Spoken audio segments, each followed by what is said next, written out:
I've always been drawn to the wild places, the kind of untamed stretches of earth where cell service dies and the only sounds are what nature intends. I'm 31 now, but back then, when this whole thing happened, I was a few years younger, maybe 28. I'd spent most of my adult life chasing that feeling of raw solitude, mapping trails in my head, relying on nothing but my own 2 feet and a compass. I wasn't reckless, not usually. I prided myself on being prepared, methodical. My pack was always packed light but smart, every item earning its spot. I knew the signs of bad weather, the tracks of local wildlife, the trick to filtering stream water that didn't make you sick. This wasn't some weekend warrior hobby for me, it was a passion, a lifestyle. The summer I decided to tackle the Devil's Spine was no different, or so I thought. The Devil's Spine isn't a mountain range you hear about on postcards. It's a forgotten knot of peaks deep in the backcountry, off most maps, accessible only by a gravel road that turns to an ATV trail and then just disappears into overgrown forest. The main draw for me was a rumor. A waterfall so massive it supposedly dwarfed anything else in the region, known only by a handful of locals as the Stone Giant. I'd read about it in an old, dusty regional guide, a tiny paragraph tucked away, warning about its remoteness and the peculiar lack of mist around its base. That last part had always stuck with me, a towering waterfall, but no mist. It went against everything I knew about powerful falling water. It was an enigma, a challenge.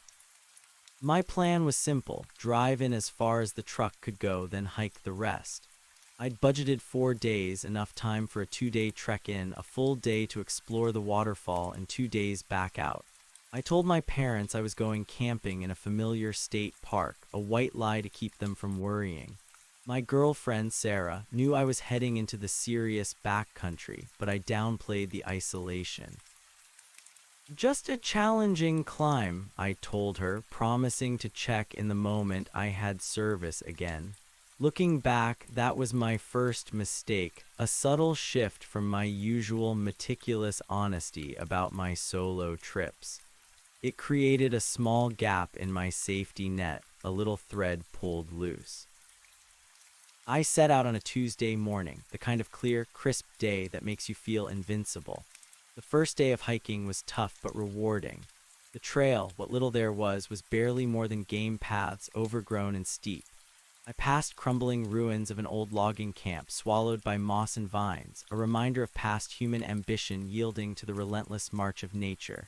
The air grew cooler as I ascended, the scent of pine needles and damp earth filling my lungs. I made good time setting up camp by a small, gurgling stream just as the sun dipped below the jagged peaks, painting the sky in fiery oranges and purples. The second day was when the real climbing began. The terrain became rockier, the forest thinning out into exposed granite faces. I navigated by a rough topo map I'd pieced together from old geological surveys. By early afternoon, the air had grown strangely still. The usual forest sounds, chirping birds, rustling leaves, seemed muffled, as if the landscape itself was holding its breath. I felt a prickle of unease, a slight tremor in my gut. It wasn't fear, not yet. More like a subtle discord, an off-key note in the symphony of the wild. Then I heard it, a deep, resonant thrumming. It wasn't thunder, nor was it the rush of a river. It was a sustained, low vibration that seemed to come from the very ground beneath my feet, growing steadily louder with each step I took. I rounded a bend, pushing through a thicket of gnarled pines, and there it was. The waterfall. It was immense, a colossal sheet of water plummeting hundreds of feet down a sheer cliff face. Even from a distance, its scale was breathtaking. But what truly stopped me, what made the hairs on my arms stand on end, was the complete and utter lack of mist. No fine spray dancing in the air, no ethereal haze catching the sunlight. Just an impossibly smooth, heavy column of water, falling with a deafening roar into a dark, churning pool below. The air around it was unnervingly clear, almost sharp. And then as I stood there, mesmerized by its strange perfection, I noticed something else, something deeply wrong. The thrumming intensified, and with it, a faint, almost imperceptible tremor ran through the rock I stood on. It wasn't an earthquake, it was as if the waterfall itself was vibrating the mountain. The air itself felt heavier, thicker, like the pressure had suddenly increased, pressing in on my chest. It was the first undeniable shift, the moment the reality I knew began to warp, and it planted a cold, hard seed of dread deep in my gut. The sheer scale of it was disorienting. Up close, the stone giant wasn't just a waterfall, it was a living, breathing entity carved into the ancient rock. Its roar wasn't just a sound, it was a physical force vibrating through my bones, shaking the very ground beneath my boots. And that absence of mist, the detail that had first drawn me in, was now a gaping, horrifying void. Water, tons of it, plunged with an impossible clarity, hitting the dark pool below with a force that should have atomized it into a cloud of spray. Instead, it seemed to be absorbed, disappearing into the blackness almost without a splash, only violent ripples spreading across the surface. My carefully cultivated sense of preparedness, my logical approach to the wild, began to unravel. My eyes scanned the cliff face, trying to trace the water's source. It emerged from a colossal, almost perfectly circular opening high above, a dark maw in the rock that seemed too regular, too symmetrical for natural erosion. The rock around it wasn't just wet, it glistened with a strange, oily sheen, reflecting the dull light like polished obsidian. The thrumming intensified, a deep bass note that permeated everything. It wasn't constant, but pulsed like a slow, rhythmic heartbeat resonating from the mountain's core. With each pulse, the ground vibrated more noticeably, a subtle tremor that made my teeth ache. The air pressure felt oppressive now, a heavy blanket pressing against my eardrums, making my breath feel shallow. My heart hammered, not from exertion, but from a growing primal fear. This wasn't just a challenging climb, this was something fundamentally wrong. My first instinct, born of years of outdoor training, was to assess. Danger, retreat. But the enigma of it, the sheer impossible wonder, held me captive. I had to get closer. I had to understand. I began to pick my way down the steep, rocky slope towards the base of the falls. Each step was deliberate, my eyes fixed on the strange, shimmering rock face, the unnaturally clear air, the violent yet mistless impact zone. As I descended, the temperature dropped sharply, not with the clean, refreshing chill of mountain air, but a damp, heavy cold that felt bone-deep and ancient. It wasn't just the roar of the falls that grew louder. It was the thrumming, vibrating through my entire body until my vision blurred at the edges. I could feel it in my fillings, a high-frequency whine that set my nerves on edge. I reached a small, relatively flat ledge overlooking the pool. The water, a churning vortex of dark green and black, moved with an unnatural speed, swirling inward towards a central point before disappearing with alarming rapidity. It was like a drain in the earth, swallowing the endless torrent. There was no visible outflow, no river continuing downstream from this point. The water simply vanished. Kneeling at the edge of the ledge, I cautiously extended a hand towards the pool. The air above the water was still, dead, no spray, no wind, nothing. I dipped my fingers into the frigid, fast-moving current. The water was incredibly dense, thicker than any natural water I'd ever encountered. It felt heavy, almost viscous, despite its terrifying speed. And it hummed, a subtle internal vibration within the water itself, a continuation of the mountain's resonant heartbeat. I pulled my hand back, a shiver running through me that had nothing to do with the cold. This wasn't water, not really, or at least it wasn't just water. My scientific mind, trained to observe and categorize, was screaming. Every data point defied logic. The lack of mist, the unnatural density, the complete absence of outflow, the thrumming that was both felt and heard. It was an impossible confluence of phenomena.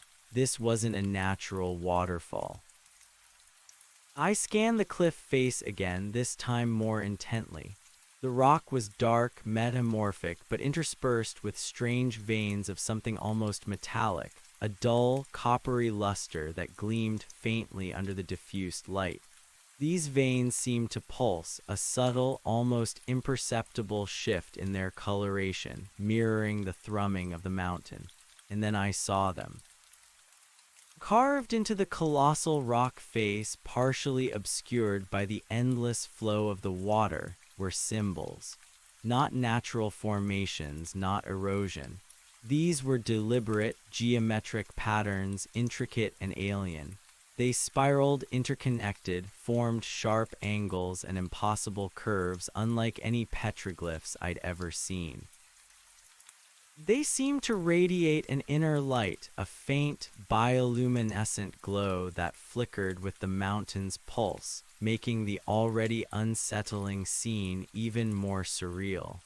They were ancient, weathered, yet impossibly sharp, as if the falling water had polished them rather than eroded them.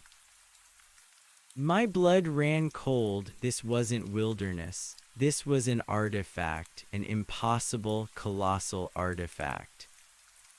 My gaze drifted upward, following the patterns, trying to make sense of the dizzying, incomprehensible tapestry. The symbols converged towards that perfectly circular opening high above the source of the water. It wasn't an opening, it was a conduit, a pipe, a colossal, perfectly crafted pipe. The dread deepened, morphing from a general unease into a specific, suffocating terror. I wasn't in a wild, untamed place anymore. I was standing before something artificial, something ancient and powerful beyond human comprehension, hidden in plain sight. My compass, usually a comforting weight, felt useless. My meticulously packed gear, my survival skills, my entire worldview, all felt utterly inadequate in the face of this. I needed to document this. My rational brain, clinging to the familiar, demanded proof. I fumbled for my waterproof camera, hands shaking.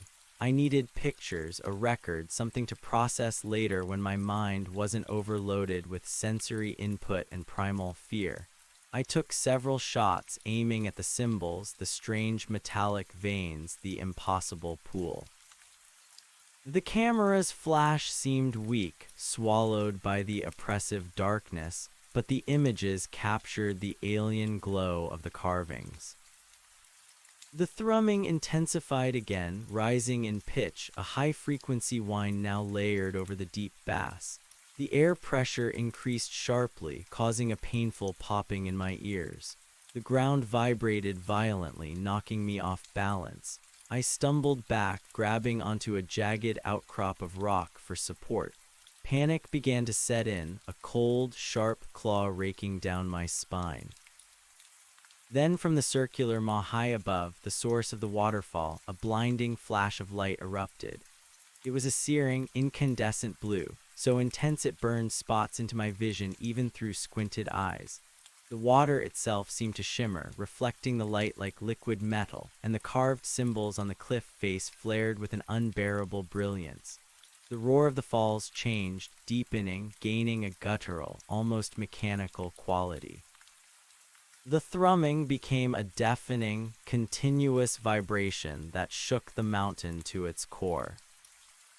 I instinctively shielded my eyes, pressing myself against the rock face, my heart threatening to burst from my chest.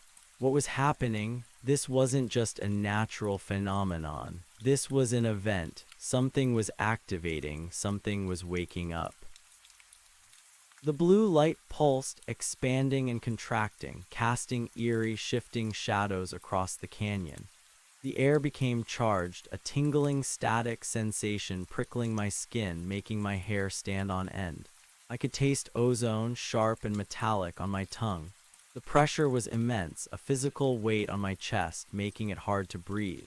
I felt like I was being compressed, squeezed by an invisible hand. Through my fingers, I could see shapes beginning to coalesce within the blue light at the top of the falls. They were vague, distorted by the glare, but they were there, darker forms moving, shifting. My mind, desperate to find a familiar explanation, tried to rationalize them as birds, bats, anything common, but my gut screamed otherwise. These shapes were too large, too deliberate in their movements. One of the shapes detached itself from the maelstrom of light and began to descend, not falling with the water, but moving down the sheer cliff face directly over the impossible torrent. It was sleek, dark, and utterly silent. It was impossibly huge, easily the size of a small car. As it drew closer, the blue light seemed to coalesce around it, illuminating its surface. It wasn't a creature, it was a machine. My breath hitched, my mind, overloaded, tried to shut down. A machine here, in this forgotten wilderness. It was absurd, yet it was undeniably real, descending with terrifying grace, completely unimpeded by the vertical waterfall. Its surface was smooth, seamless, a matte black that absorbed the light rather than reflecting it, except where the blue energy pulsed around its edges. There were no visible seams, no rivets, no obvious propulsion systems. Just a pure, dark form moving with purpose. My terror sharpened, focusing into a laser point of absolute dread. This wasn't just old ruins or strange rock formations. This was something else entirely, something alien. The machine paused about halfway down the cliff, hovering effortlessly against the cascade, its presence radiating an unseen power. It was like a colossal, silent sentinel observing, and I was directly in its line of sight. My body screamed for flight, but my legs felt rooted to the spot, paralyzed by a mix of fear and morbid fascination. I couldn't tear my eyes away from it. It was beautiful in its terrifying perfection, a testament to an intelligence so far beyond human understanding it might as well have been magic. Then a low, resonant thrum echoed directly from the machine itself, distinct from the mountain's vibration. A single point of light, no bigger than a pinprick, appeared on its underside, glowing with the same intense blue. It was aimed directly at me. My heart seized. This was it. I was going to die here in this impossible place at the hands of an impossible machine. I squeezed my eyes shut, bracing for an impact, for a blast, for anything. But nothing happened. After an agonizing eternity, I slowly, cautiously opened my eyes. The machine was still there, still hovering, the blue pinpoint of light still aimed at me, but something had changed. The pressure in the air had lessened. The deafening thrumming of the mountain had faded to a low hum, almost back to what it was when I first arrived. The blue light from the maw above the waterfall had softened, receding though still visible, and the machine itself seemed less aggressive, less threatening. It was still formidable, still alien, but the intensity of the moment had passed.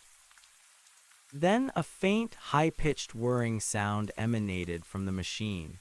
The blue light on its underside flickered, then resolved into a small, intricate pattern, a series of geometric symbols similar to those carved into the cliff face, but glowing with an internal, ethereal light. They pulsed, shifted, and rotated like a complex, three-dimensional projection. My mind, still reeling from the fear, tried to interpret. It wasn't an attack, it was communication. The patterns swirled, forming new configurations, morphing into shapes that felt vaguely familiar, yet completely alien. It was like trying to read a language I didn't know, yet somehow, on a subconscious level, I felt a faint resonance, a distant echo of understanding. I stood there, trembling, utterly exposed, staring at this impossible display. What did it want? What was I supposed to do? My survival instincts, usually so clear, were completely overwhelmed. There was no manual for encountering alien machine at ancient, vibrating waterfall. After what felt like an eternity, the projected symbols on the machine's underside coalesced into a single, complex glyph. It pulsed brightly for a moment, then dissolved into motes of blue light that drifted upwards, absorbed back into the machine's dark surface. Then slowly, gracefully, the machine began to ascend. It moved silently, steadily, back towards the glowing maw at the top of the falls, merging with the remaining blue light, becoming one with the source of the torrent. Within moments it was gone, swallowed by the colossal opening, leaving behind only the strange, pulsating blue glow, the roar of the water, and the receding hum of the mountain. The canyon was quiet again, or at least as quiet as it could be with the deafening roar of the stone giant. The intense pressure in the air dissipated completely. The heavy, metallic ozone smell faded. The blue light at the top of the falls dimmed further, eventually becoming a faint internal glow that barely pierced the darkness of the maw. The metallic veins in the rock face still pulsed faintly, and the carved symbols still held their ethereal glimmer, but the dramatic, terrifying event had passed. I slumped against the rock, my legs finally giving out. My heart hammered, a frantic drum against my ribs. My whole body was shaking, a profound tremor that wouldn't stop. I felt cold, numb, yet intensely alive. I had just witnessed something impossible, something that redefined reality. It took me a long time to regain my composure. My breath came in ragged gasps. The cold, logical part of my brain, the part that organized my pack and plotted my routes, was desperately trying to reassert itself, to find an explanation, any explanation for what had just occurred. But there was none. No natural phenomenon, no known technology could account for it. I checked my camera again. The pictures were there.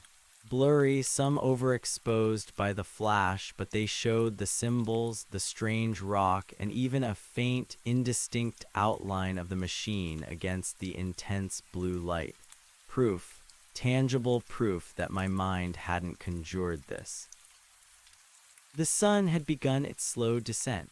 The vibrant colors of the morning were long gone, replaced by the muted grays and purples of twilight.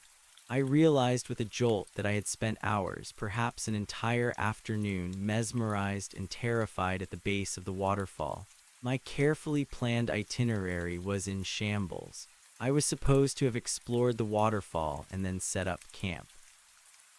Now, the idea of setting up camp anywhere near this place filled me with a fresh wave of dread. My instincts, usually so reliable, were screaming at me now. Get out. Get as far away from this place as possible. But another, deeper part of me, the part that chased the unknown, that sought the untamed, felt an overwhelming urge to stay, to observe, to understand. The machine hadn't attacked me. It had shown me something. A message, a warning. I looked up at the waterfall again. The colossal torrent of dense, vibrating water continued its endless plunge. The symbols on the cliff face glowed with their subdued internal light. The air was still heavy, but without the oppressive pressure.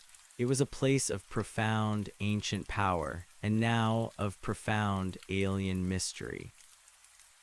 I couldn't leave, not yet. The scientific curiosity, the inherent need to solve the puzzle, overridden the sheer terror. I had stumbled upon something monumental, something that could change everything. I had to know more. I had to understand what these symbols meant, what this machine was, and what this impossible waterfall truly was. My pack, still on the ledge above, held my camp gear. My sleeping bag, my stove, my meager rations. I couldn't imagine sleeping near the roaring waterfall, let alone the vibrating ground. But retreating now, without answers, felt like a betrayal of the very spirit that had brought me to this forgotten place.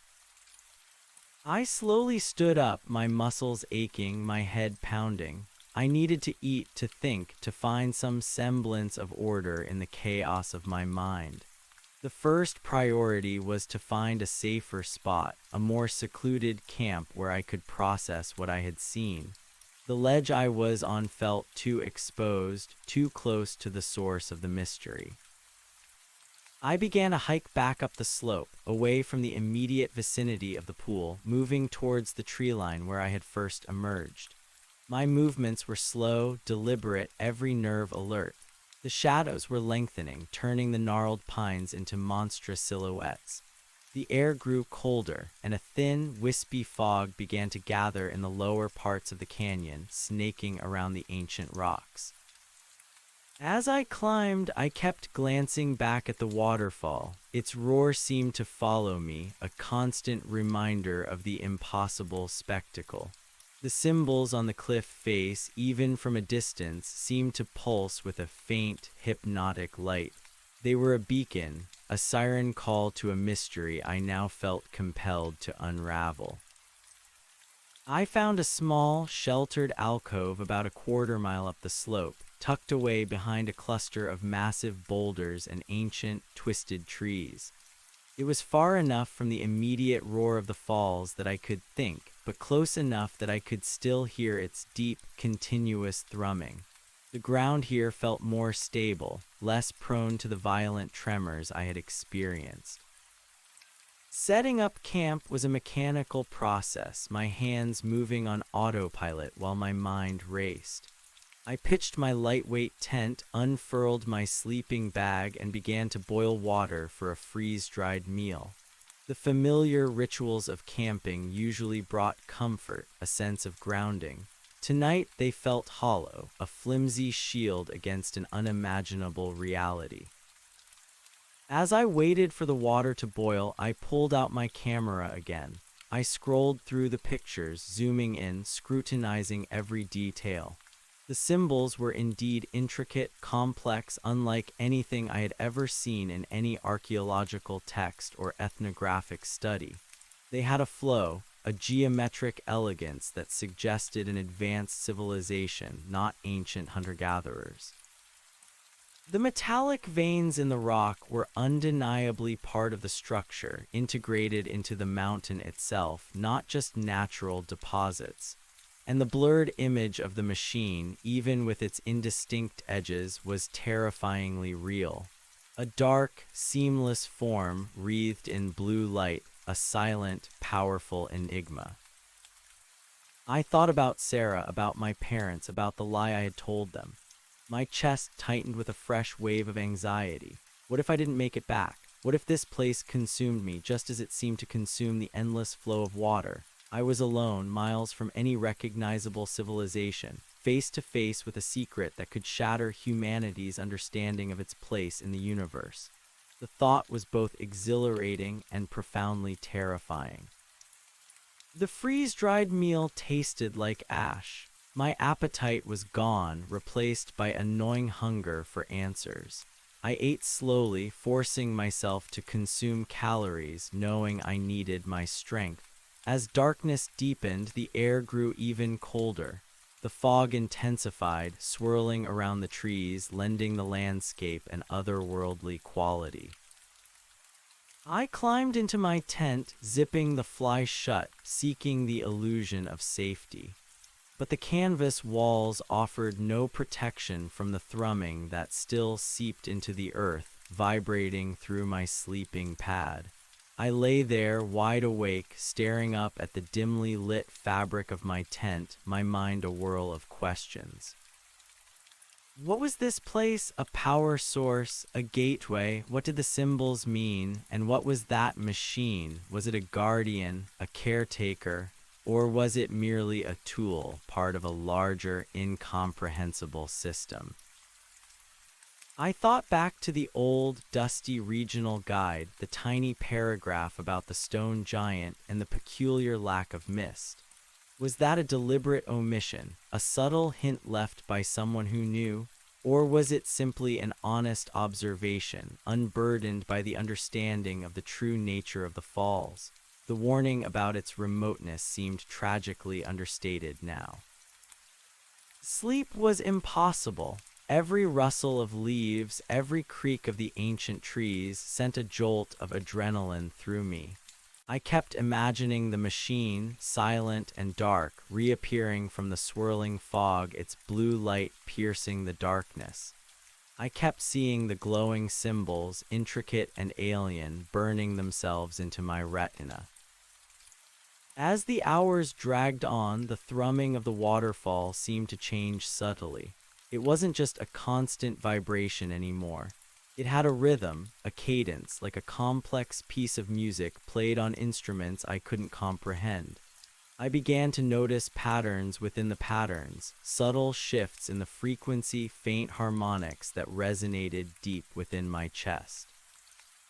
It was almost as if the entire mountain was singing a song, an ancient, powerful melody that was both beautiful and terrifying. I reached for my map, my topo map pieced together from old geological surveys. I spread it out in the dim light of my headlamp, tracing the contour lines, the faint streams, the peaks and valleys. This specific knot of peaks, the Devil's Spine, was truly off the grid, uncharted in any modern, comprehensive way. No roads, no established trails, just whispers and rumors. Why here? Why this remote, forgotten corner of the world? My gaze drifted to the point on the map where the stone giant was supposed to be. I had marked it with a small X now, looking at the crude paper. It seemed utterly inadequate to represent the colossal, living, vibrating artifact I had discovered. I considered my options. I could pack up and leave at first light, hike out, and report what I had seen.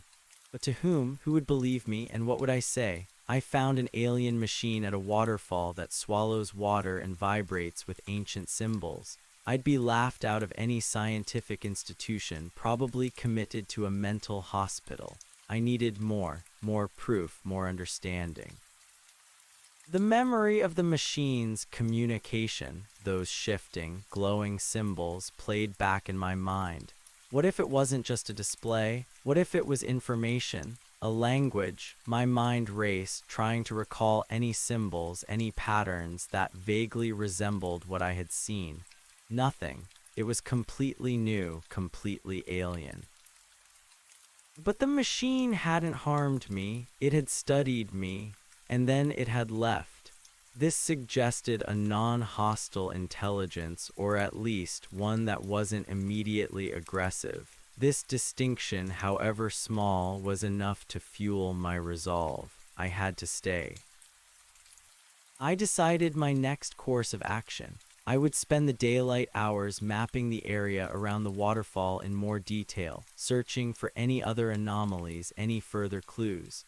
I would try to get closer to the symbols, perhaps sketch them, photograph them from different angles, and I would keep a constant vigil on the waterfall, watching for any further activity, any return of the machine. The night crawled by, each minute stretching into an eternity. I drifted in and out of a restless, dream-haunted slumber, images of the glowing symbols and the silent, black machine flashing behind my eyelids. The thrumming of the mountain was a constant companion, a deep, pervasive presence that made the air itself feel alive. As the first sliver of dawn began to paint the eastern sky, I was already awake, my eyes gritty, but my mind sharpened by a new sense of purpose. The fear was still there, a cold knot in my gut, but it was now tempered by an exhilarating sense of discovery, a profound drive to understand. I emerged from my tent into a world still shrouded in a thick, ethereal fog. The air was frigid, damp, and still. The roar of the stone giant seemed a little more subdued in the morning light, but the pervasive hum was still there, a deep bass note against the silence of the dawn. After a quick cold breakfast bar, I packed a smaller daypack with water, snacks, my camera, a notebook, and sketching pencils. I double-checked my GPS, though I doubted it would be much use in deciphering alien artifacts. I also made sure my satellite phone was fully charged, a grim reminder of my fragile connection to the outside world, a connection I was still hesitant to use. Who could I call? What would I say? I made my way carefully down the slope towards the waterfall again. The fog made visibility poor, lending an even more surreal atmosphere to the already impossible landscape. Shapes loomed out of the mist, distorted and phantom-like. The trees seemed to twist and writhe, their branches reaching like skeletal fingers. As I neared the base of the falls, the fog began to thin, pulled upwards by the intense energy emanating from the water. The colossal sheet of dense water emerged from the swirling mist, plunging into the dark pool below with its relentless, mistless roar. The air around it was unnervingly clear, almost sharp, just as I remembered it. The symbols on the cliff face glowed with a fainter, more subdued light in the morning, a deep, ethereal blue that seemed to come from within the rock itself. The metallic veins still shimmered, and the thrumming was a constant, low vibration underfoot. Today, I would be methodical. I would approach this as a geological survey, an archaeological dig. I would compartmentalize the terror and focus on observation, documentation, and analysis. It was the only way I knew how to cope with the utterly incomprehensible. I moved closer to the cliff face, approaching the symbols. They were intricately carved, deeply incised into the rock, yet perfectly smooth, almost polished. I ran a hand over one of them. It felt cool, smooth, incredibly dense, almost like glass, but with the gritty texture of ancient stone. The faint light emanating from it pulsed against my palm, a subtle, rhythmic throb that mirrored the mountain's heartbeat. It was ancient, yet impossibly vibrant. I began to sketch the symbols in my notebook, trying to replicate their complex geometry, their flowing lines and sharp angles. I took more photographs, attempting to capture the way they intersected, the way they seemed to tell a story in a language I couldn't understand. I focused on individual glyphs, then on larger patterns, trying to discern any repeating sequences, any internal logic. Hours passed in a trance of focused observation. My fingers ached from sketching, my eyes strained from staring at the complex patterns. I found that some symbols seemed to cluster together, forming distinct sections, almost like paragraphs in an unknown script. Others appeared to be single, standalone ideograms, perhaps representing concepts or names. As I worked, I noticed something else. Small, almost invisible fissures ran through the rock face, branching out from the deeper carvings. These fissures, too, glowed with a faint, internal blue light, connecting different symbols, different sections of the colossal tapestry. It was as if the entire cliff face was a single, vast circuit board, powered by an unknown energy source, its components humming with latent power. The roaring of the waterfall was a constant companion, a white noise that allowed me to concentrate, yet also a subtle, ever-present reminder of the profound strangeness of my surroundings. The density of the water, its lack of mist, and its mysterious disappearance into the pool below were still utterly inexplicable. Around midday, as the sun finally broke through the lingering fog and cast a weak, watery light into the canyon, I saw it.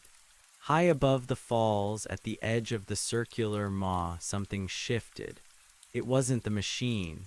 It was smaller, much smaller, barely visible against the immense scale of the cliff.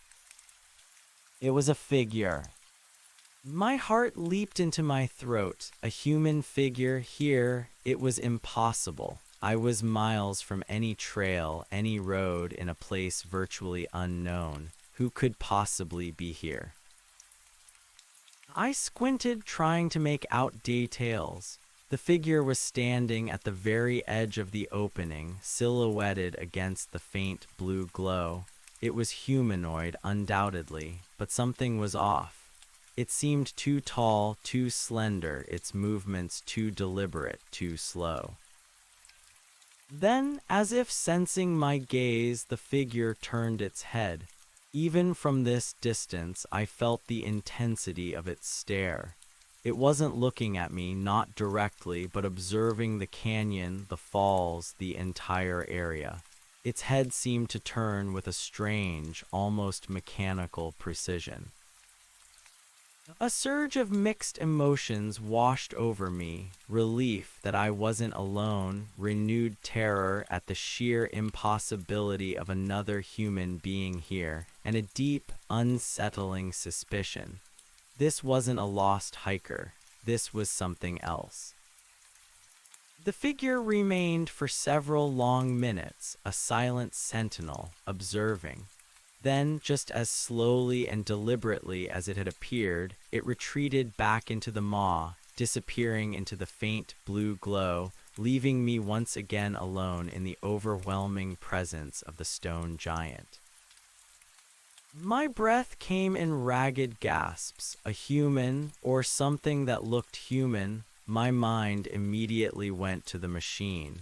Was this entity connected to it? Was it the intelligence behind the technology, the guardian of this impossible place? I felt a profound shift in my perception. Before, it was the raw, inexplicable power of the waterfall and the machine that terrified me. Now it was the possibility of an intelligence, a conscious presence behind it all. An intelligence that knew I was here. An intelligence that had chosen not to interact with me, but merely to observe. My hands trembled as I packed away my notebook and pencils. The analytical focus I had maintained all morning shattered. The presence of that figure, whatever it was, changed everything. I was no longer just an observer of an ancient mystery. I was being observed. I was part of the equation now. I needed to move to reassess. I couldn't stay so close to the falls, so exposed. I needed to find a better vantage point, a place from which I could observe without being seen. My fear returned with a vengeance, but this time it was a more focused, tactical fear. The kind that tells you to run, but also tells you to be smart about it. I began to climb higher up the canyon wall, scrambling over rocks and through dense thickets, seeking higher ground, a place where I could hide and watch. The going was tough, the terrain steep and unforgiving, but the adrenaline coursing through my veins gave me an almost unnatural strength. I pushed myself, my lungs burning, my muscles screaming in protest.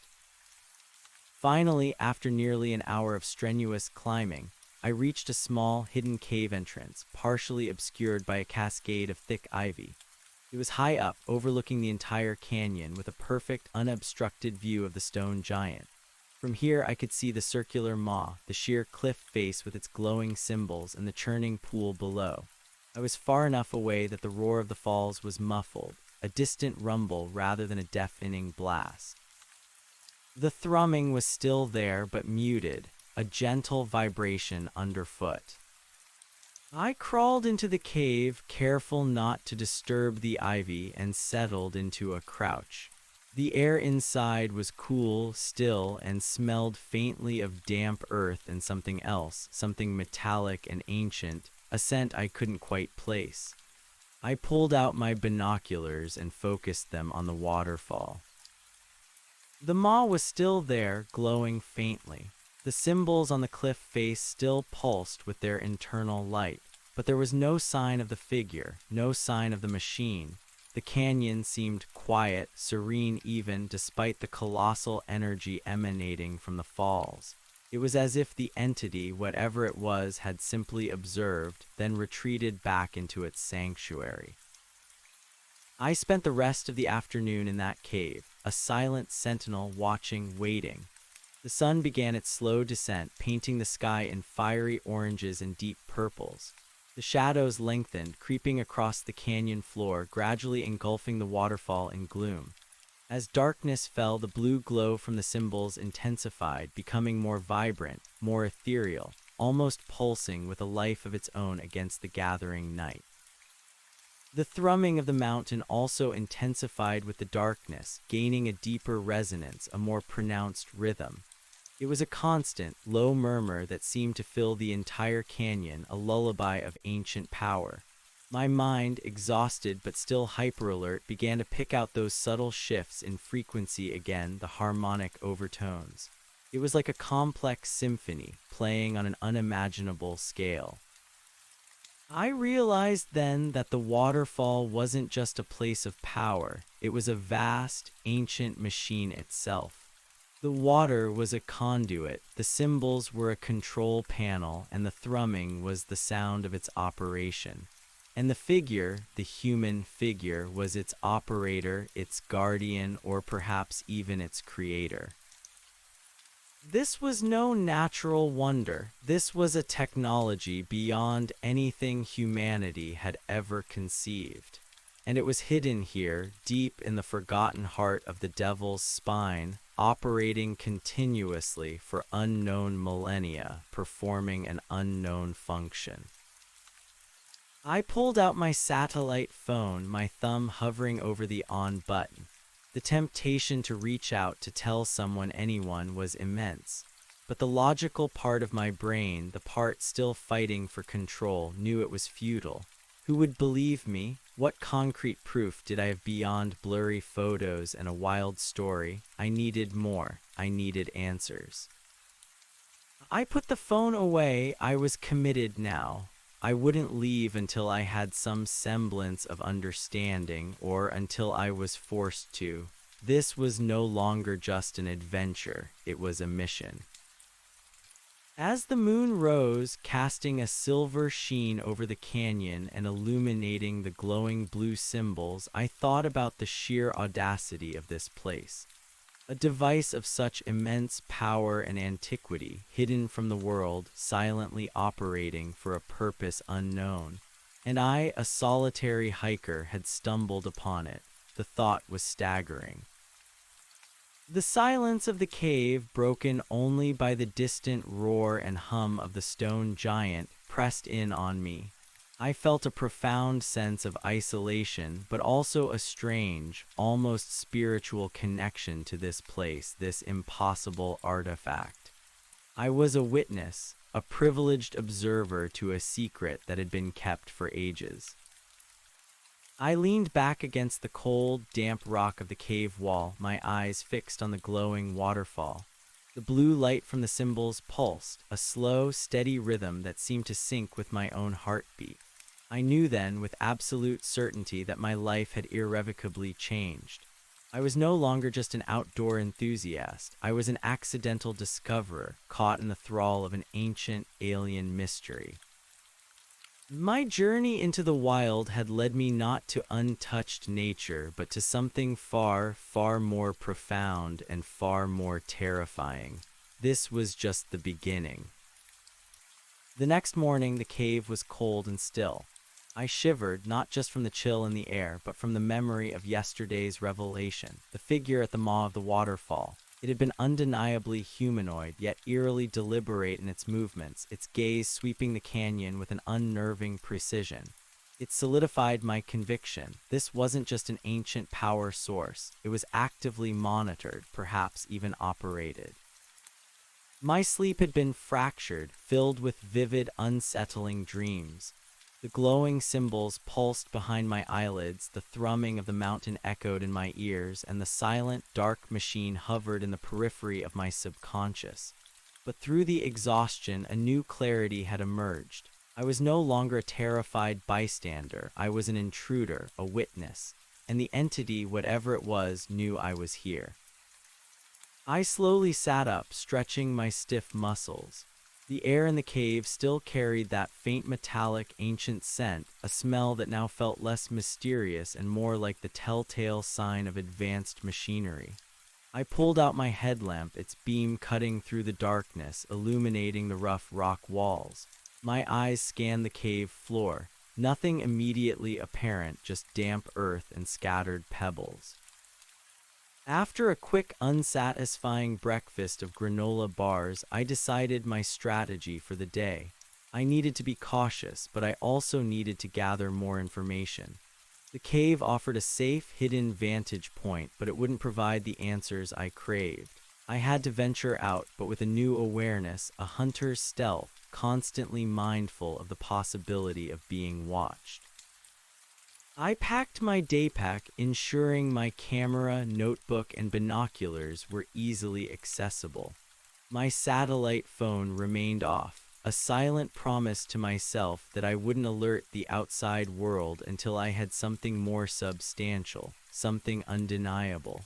The thought of contacting someone now felt like a premature surrender of this profound secret. Stealthily, I crawled to the cave entrance, pushing aside the thick ivy. The canyon below was still shrouded in the soft, ethereal light of dawn. A light mist, not from the waterfall itself, but a ground fog, snaked through the valley, giving the ancient trees an even more spectral appearance. The roar of the stone giant was a muffled rumble, the thrumming a deep, pervasive hum that vibrated through the earth, a constant reminder of the titanic forces at play. I spent the first few hours of the day meticulously scanning the canyon through my binoculars.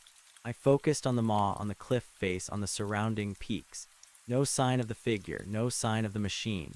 The waterfall continued its ceaseless plunge, the symbols on the rock face glowing faintly in the dim morning light. It was as if yesterday's events had been a dream, a hallucination. But the trembling in my hands, the frantic beat of my heart, told me otherwise. My gaze drifted to the upper reaches of the canyon, to the jagged peaks that formed the devil's spine. I wondered about the source of the water for the waterfall. It emerged from that perfectly circular conduit, but where did it originate before that? There were no visible rivers or lakes at such an altitude on my topo map.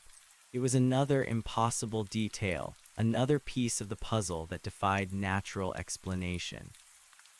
Driven by this new line of inquiry, I decided to explore the area above the waterfall. It would be a challenging climb, but perhaps it would offer clues about the broader structure, the extent of this colossal artifact. I moved slowly, carefully, always checking my footing, my eyes darting from side to side, constantly searching for any sign of movement, any indication that I wasn't alone. The climb was grueling. The terrain was steep, riddled with loose scree and sharp, exposed granite. I pulled myself up by gnarled roots, wedged my boots into narrow crevices, and traversed sheer rock faces with painstaking care. My muscles burned, my lungs ached, but the thrill of discovery, mixed with the ever-present undercurrent of fear, propelled me upward. As I ascended, the roar of the falls began to recede, replaced by the rush of wind through the high pines. The air grew thinner, crisper. I reached a plateau several hundred feet above the waterfall, a windswept expanse of rock and stunted, hardy trees. From here, I had a truly panoramic view. The circular maw was directly below me, a gaping, dark hole in the earth's crust. It was perfectly round, its edges smooth, unnatural. The water erupted from it with incredible force, a dense, unwavering column. But looking at the plateau itself, I saw no visible source. No river, no lake, no stream feeding into it. The water simply appeared. My eyes followed the path of the water, or rather, the lack thereof. It seemed to come from directly beneath the rock, as if the mountain itself was a gigantic reservoir or a pump. But that wasn't right. The mountain was a machine. I spent an hour meticulously examining the ground around the maw. The rock here was different from the surrounding granite. It was darker, smoother, with that same subtle metallic sheen I had noticed on the cliff face below. And beneath a thin layer of moss and scree, I found them again, faint, almost imperceptible lines etched into the rock. The same geometric symbols, but far more weathered, almost erased by millennia of wind and ice. They were everywhere, radiating outwards from the maw, a sprawling network of ancient glyphs covering the entire plateau. It was a control panel, not just the cliff face, but the very top of the mountain. And the maw, that perfect circle, was its primary conduit, its mouth, or perhaps its exhaust. As I knelt, tracing the faint lines with my fingers, I noticed something else. A series of small, perfectly circular depressions, arranged in a precise geometric pattern, ran along one edge of the plateau, leading towards a sheer drop-off on the opposite side of the canyon from my hidden cave. They looked like ancient anchor points, or perhaps even landing pads. My mind immediately connected them to the machine I had seen yesterday. Could this be where it launched from? Where it returned?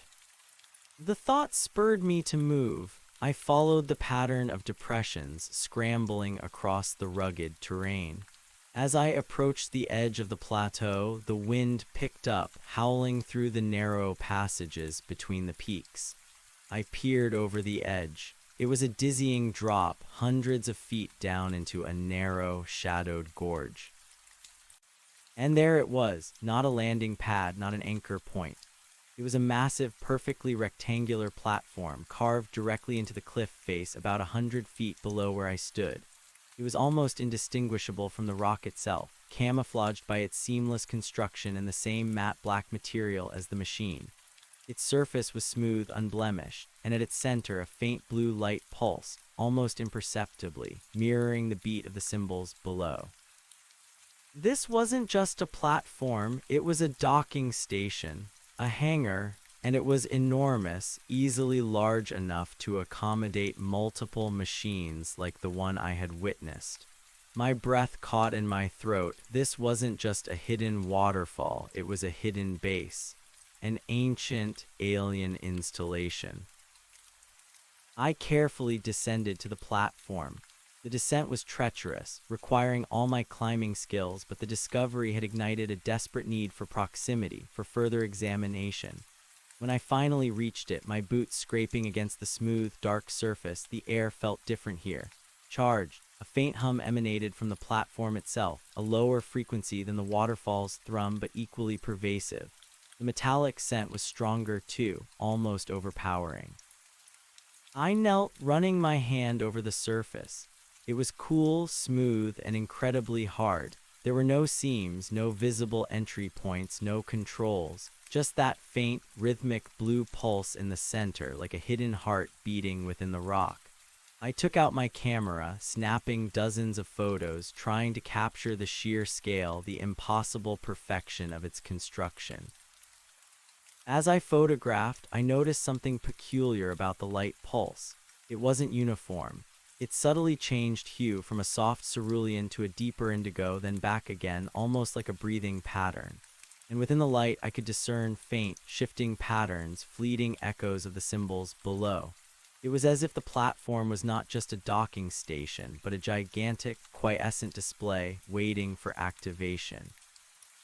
My mind raced. If this was a base, where were the inhabitants? Where did they live? Was the figure I saw yesterday the sole occupant, or just one of many? The sheer scale of the operation, the immense power, suggested a greater purpose, a grander design than just a single machine or a single entity. I circled the platform, searching for any further clues, and then I saw it. Partially obscured by a hanging curtain of dense, dark ivy where the platform met the solid rock of the cliff, was an opening. It wasn't a natural cave entrance. It was a perfectly rectangular doorway, seamlessly integrated into the rock, its edges glowing with the same subtle blue light. My heart hammered against my ribs. This was it, an entrance, a way inside. Every instinct screamed at me to retreat, to run, to flee from this place of impossible secrets. But the adventurous spirit, the insatiable curiosity that had led me here in the first place, was a powerful counterforce. I had to know. I had come too far, seen too much to turn back now. I took a deep breath, trying to calm my racing pulse. I checked my headlamp, ensuring it was fully charged. I grabbed my camera, ready to document everything. I was about to step into the unknown, into a place where human understanding might cease to apply. With a final glance at the vast, silent canyon, I pushed aside the ivy and stepped through the glowing doorway. The air inside was cold, utterly still, and thick with that metallic, ancient scent. My headlamp beam cut through an absolute darkness, revealing a perfectly smooth, straight tunnel descending at a shallow angle into the mountain. The walls, ceiling, and floor were all made of the same matte black material as the platform, seamless and polished to a mirror-like finish in the beam of my light. And everywhere, etched into the walls, were the glowing symbols, pulsating with a soft, internal blue light, illuminating the tunnel with an eerie, ethereal glow. The thrumming of the mountain was louder here, a deep, pervasive vibration that resonated through the very rock, through my bones, through my entire being. It was the sound of a colossal engine, operating far below, deep within the earth. I moved slowly, cautiously, my footsteps echoing faintly in the profound silence. The tunnel continued, seemingly endless, winding deeper and deeper into the mountain. The symbols on the walls pulsed with a mesmerizing rhythm, a silent language of light. They weren't just decorative, they were functional. My scientific mind, even in its state of shock, recognized the patterns, the recurring motifs, the intricate connections. It was a complex system, a circuit board on a monumental scale. After what felt like an eternity, the tunnel opened into a vast, cavernous space. My headlamp beam, powerful as it was, struggled to penetrate the immense darkness. I flicked on my emergency lantern, its wider beam casting a diffuse light, and then pulled out my binoculars, hoping to get a better sense of my surroundings. I stood on a narrow walkway, overlooking an unfathomably large chamber. Below me, stretching into the darkness, was a colossal, perfectly symmetrical machine. It was spherical or perhaps ovoid, made of the same dark, seamless material, and covered in an intricate network of glowing blue lines and symbols. It was immense, easily several hundred feet in diameter, pulsating with a faint, internal light like a sleeping giant. It was the source of the thrumming, the heart of this impossible mountain machine. My jaw dropped. This was it, the core, the power source. This was what the waterfall was masking, what the symbols were controlling. This was the true stone giant. Around the colossal sphere, at various levels, were numerous other platforms, smaller but equally dark and seamless. And on some of them I could discern shapes, dark forms resting silently. They were the machines, the silent sentinels I had seen yesterday. They weren't just one, there were dozens, perhaps hundreds, parked in this immense underground hangar, waiting. The air in the chamber felt heavy, charged with an invisible energy. The metallic scent was almost overwhelming, a sharp, coppery tang that made my nose tingle. I could feel the energy radiating from the core, a subtle vibration that permeated the very air. I edged along the walkway, my eyes scanning the immense space. There were no visible ladders, no stairs, no obvious way down to the central platform where the giant sphere rested.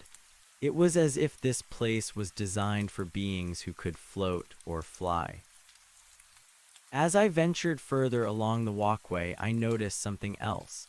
Along the far wall of the cavern, perfectly integrated into the seamless black material, were what looked like viewing portals. They glowed with a soft, internal light, revealing glimpses of complex machinery, intricate systems of pipes and conduits, all pulsating with blue energy. This was a place of immense, active technology. Then a sudden, sharp whirring sound echoed through the chamber, making me jump. It wasn't the deep thrum of the core, but a higher-pitched mechanical sound coming from one of the platforms below. My heart hammered. I quickly ducked behind a protruding section of the walkway, trying to make myself invisible in the vast darkness. I peered cautiously over the edge. One of the machines, one of the smaller, car-sized vehicles, was slowly rising from its platform. It ascended silently, its dark form wreathed in a soft blue light, just as I had seen it yesterday. It wasn't leaving the chamber. It was moving towards one of the glowing viewing portals, hovering directly in front of it. And then from the machine, a familiar blue light pulsed. It wasn't aimed at me this time, but at the portal. The intricate geometric symbols, the same ones that had been projected at me yesterday, appeared on the portal's surface, shifting and morphing. It was a display, a complex data stream, perhaps. And on the far side of the machine, where the light reflected, I saw it. A figure.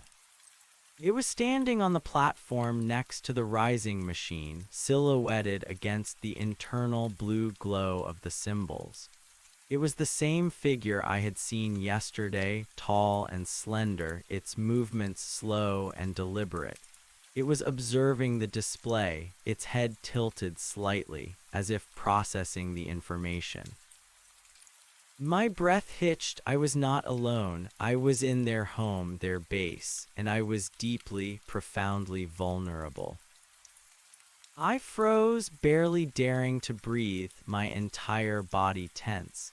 The figure remained for several long minutes, observing the shifting symbols on the portal.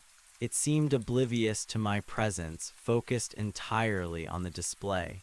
It gave no indication of fear, no alarm, no sudden movement. It was a picture of perfect composure.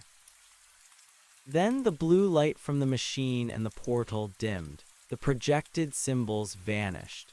The figure turned, its head sweeping across the vast chamber, its gaze seeming to linger on the dark corners, the upper reaches where I was hidden. I pressed myself further into the shadows, willing myself to become one with the rock. I couldn't be seen, not now, not here. After a tense eternity, the figure turned away from my hiding spot. It began to walk, with that same slow, deliberate pace, towards a different part of the chamber, disappearing into the darkness. The machine it had been observing slowly descended back onto its platform, its blue light fading until it was just another dark, silent form. I let out a long, shaky breath I hadn't realized I was holding. My heart was still pounding, a frantic drum against my ribs. I had just witnessed an inhabitant of this impossible place in its natural environment interacting with its technology, and it had almost seen me. This encounter reinforced my understanding. This was not just a relic. It was active, populated, and incredibly advanced. The figure's composure suggested it was either unaware of my presence, or it simply didn't perceive me as a threat, or more chillingly, it didn't care. The implications were staggering. This wasn't some ancient ruin to be excavated. This was a living, breathing, operating installation hidden within a mountain, deep in a forgotten wilderness, performing an unknown function for an unknown intelligence. I remained hidden for a long time, waiting, listening. The chamber was silent again, save for the deep, pervasive thrumming of the core. The symbols on the walkway and walls continued their rhythmic blue pulse, a silent testament to the alien power that surrounded me.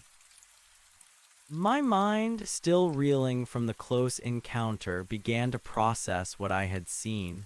The figure, its movements, its interaction with the technology. It wasn't just observing, it was operating.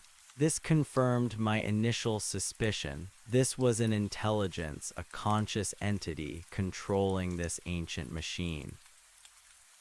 I had to get out, not out of the mountain, not yet, but out of this exposed position. I needed to regroup, to think, to plan my next move. This was far more dangerous than I had initially imagined. I was no longer just an observer, I was a potential target, an unwelcome guest. With painstaking caution, I began to retrace my steps along the narrow walkway. Every shadow seemed to hold a hidden threat. Every faint echo in the vast chamber sent a jolt of adrenaline through me. I moved as silently as possible, my eyes constantly scanning the darkness, searching for any sign of movement, any flicker of blue light that might betray another presence. The tunnel back was long and felt even longer now, filled with a new kind of dread. The glowing symbols on the walls, once mesmerizing, now seemed to watch me, their silent language full of unspoken warnings. The thrumming of the mountain felt less like a distant hum and more like a pervasive presence, a watchful, ancient heart beating around me.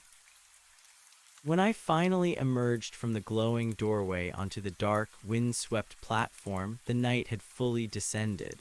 The canyon was bathed in moonlight, casting stark shadows across the rugged peaks. The roaring of the waterfall seemed louder now, a primal sound in the profound silence. The blue pulse in the center of the platform glowed with a renewed intensity, a silent beacon in the night. I took a deep, shuddering breath of the cold, clean air. The metallic tang was still present, but less overwhelming than inside the mountain. I felt a profound sense of relief, a raw, visceral gratitude for having made it out of the chamber. But that relief was quickly replaced by a new, more potent fear. I was out, but I was still here, still on their platform, still within their territory. I knew I couldn't stay on the platform. It was too exposed, too close to their entrance. I needed to return to my hidden cave, to the relative safety of higher ground. The climb back up the sheer rock face was even more challenging in the darkness, my muscles screaming in protest, but the adrenaline still coursed through my veins, pushing me forward. As I scrambled back into the familiar darkness of my cave, I collapsed against the cold rock, utterly exhausted, mentally and physically. I had pushed myself to the absolute limit. My hands were scraped and bleeding, my clothes torn, my body aching. But my mind was buzzing, alight with the terrifying revelations of the day. I had found their base, I had seen their machines, and I had witnessed one of them, one of the operators, at work. This wasn't just a mystery, it was an ongoing operation, an active presence, and I had infiltrated it. I pulled out my satellite phone again, my thumb hovering over the on button. The temptation to call to tell someone was almost unbearable. But what could I even say? I found an alien base inside a mountain, operated by a tall, slender humanoid. They'd lock me up. And even if they believed me, what then? Would they send a research team, a military contingent? The thought of human intervention, of our aggressive, primitive technology clashing with this ancient, impossibly advanced civilization, sent a shiver of dread down my spine. It could be catastrophic. No, I still needed more proof, more understanding before I could even consider alerting the world. I needed to know their purpose, their intent. Were they benevolent, indifferent, hostile? The machine hadn't attacked me yesterday. The figure hadn't detected me today. This suggested, at the very least, a lack of immediate aggression, or perhaps a profound disdain for my presence, deeming me insignificant. I put the phone away, the decision solidified. I was still alone, still committed. I settled into a crouch, pulling my emergency blanket around me, trying to conserve body heat. The cave, once a simple shelter, now felt like a precarious hiding spot in the heart of an alien domain. I watched the waterfall through the cave entrance, its blue symbols glowing eerily in the moonlight, its roar a constant, powerful reminder of the secrets it held. The thrumming of the mountain intensified as the night wore on, gaining a more complex rhythm, a a series of subtle pulses and vibrations that seemed to ebb and flow with an unseen tide. It was a symphony of power, a language of energy, played by a colossal living machine. I thought about the figure, its calm, deliberate movements, its silent interaction with the technology. Was it organic, a biological entity, or was it an advanced form of automaton, an AI, a synthetic construct? Its stillness, its mechanical precision leaned towards the latter, but its apparent observation of the data, its focused attention, suggested a form of intelligence. My brain was trying to categorize, to rationalize, to fit this impossibly alien reality into my human framework of understanding. It was failing spectacularly. I knew I couldn't stay in this cave indefinitely. I needed supplies, a coherent plan, but leaving now without truly understanding felt like a betrayal of this momentous discovery. I had stumbled upon something that could redefine humanity's place in the cosmos, and I was the only one who knew. I spent the rest of the night in a state of hyper-alert wakefulness, my senses strained, my mind racing through possibilities and hypotheses. The implications of this discovery stretched beyond anything I had ever conceived. Ancient alien technology, a hidden base, an intelligent operator. What were they doing here? Why here? What was their ultimate goal? As the first faint streaks of dawn began to lighten the eastern sky, painting the rugged peaks in soft grays and purples, a new idea began to form in my mind, born of desperation and a burning need for answers.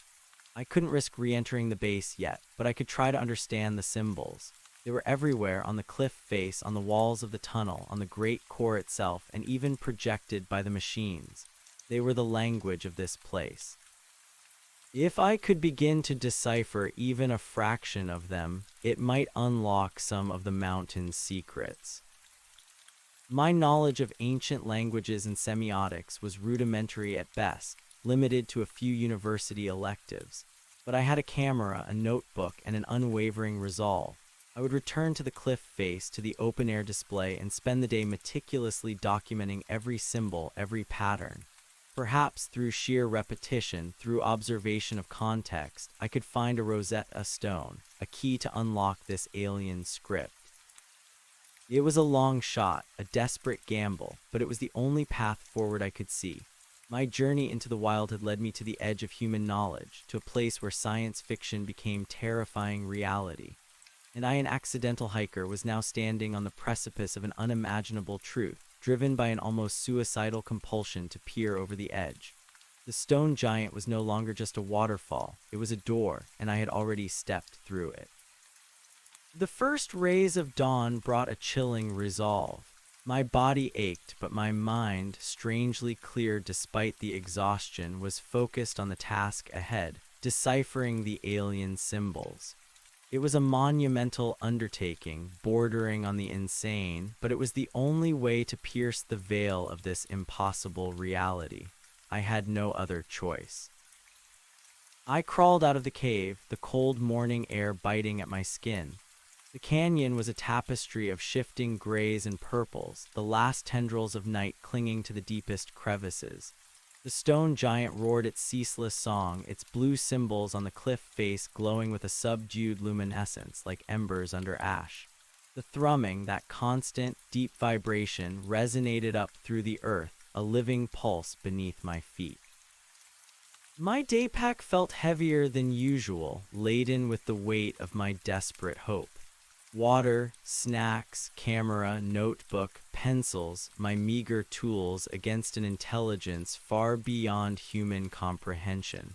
I double-checked my headlamp, its battery life a constant concern in this long game of survival and discovery. The descent to the base of the waterfall was slow, cautious. Every shadow seemed to hold a watchful eye, every rustle of leaves a potential threat. My senses were heightened, alert to every detail, every change in the environment. I felt like a prey animal moving through a predator's territory. As I neared the cliff face, the symbols grew clearer, their intricate geometry drawing my gaze.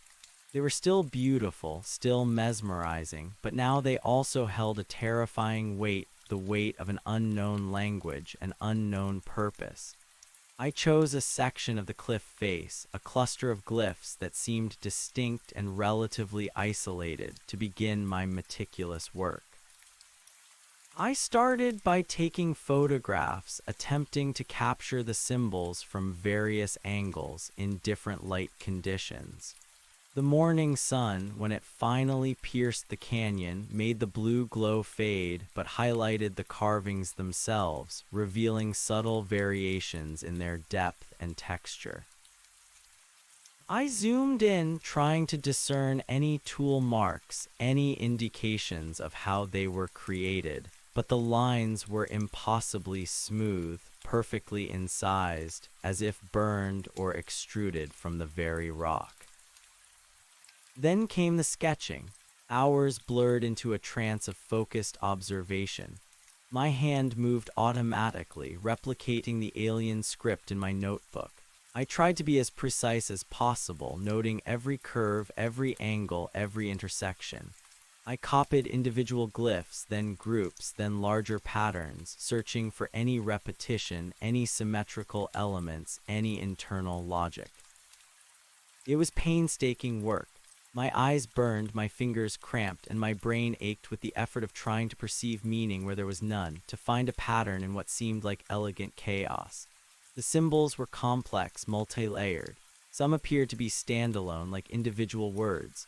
Others nested within each other, forming larger, more intricate constructs, reminiscent of chemical formulas or circuit diagrams.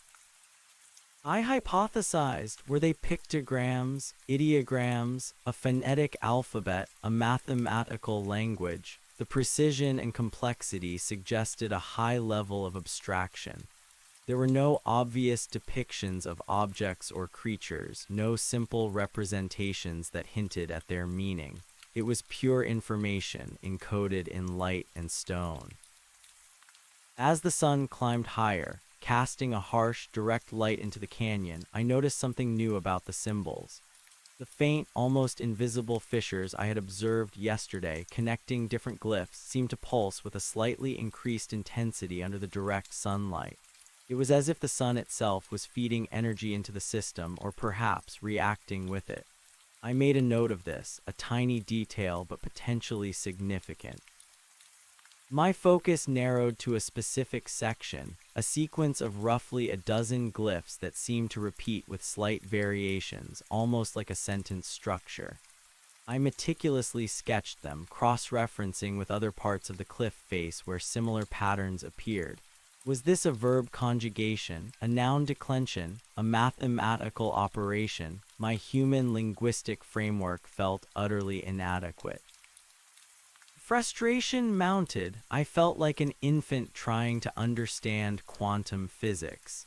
The sheer alienness of it all was overwhelming. Every symbol was a closed door, every pattern a locked gate. I was so close to the source of the mystery, yet so utterly blind to its meaning.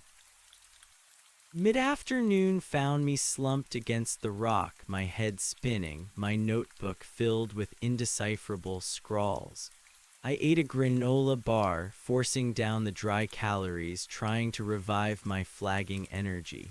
The roar of the waterfall, a constant background presence, felt less like white noise and more like a mocking laugh.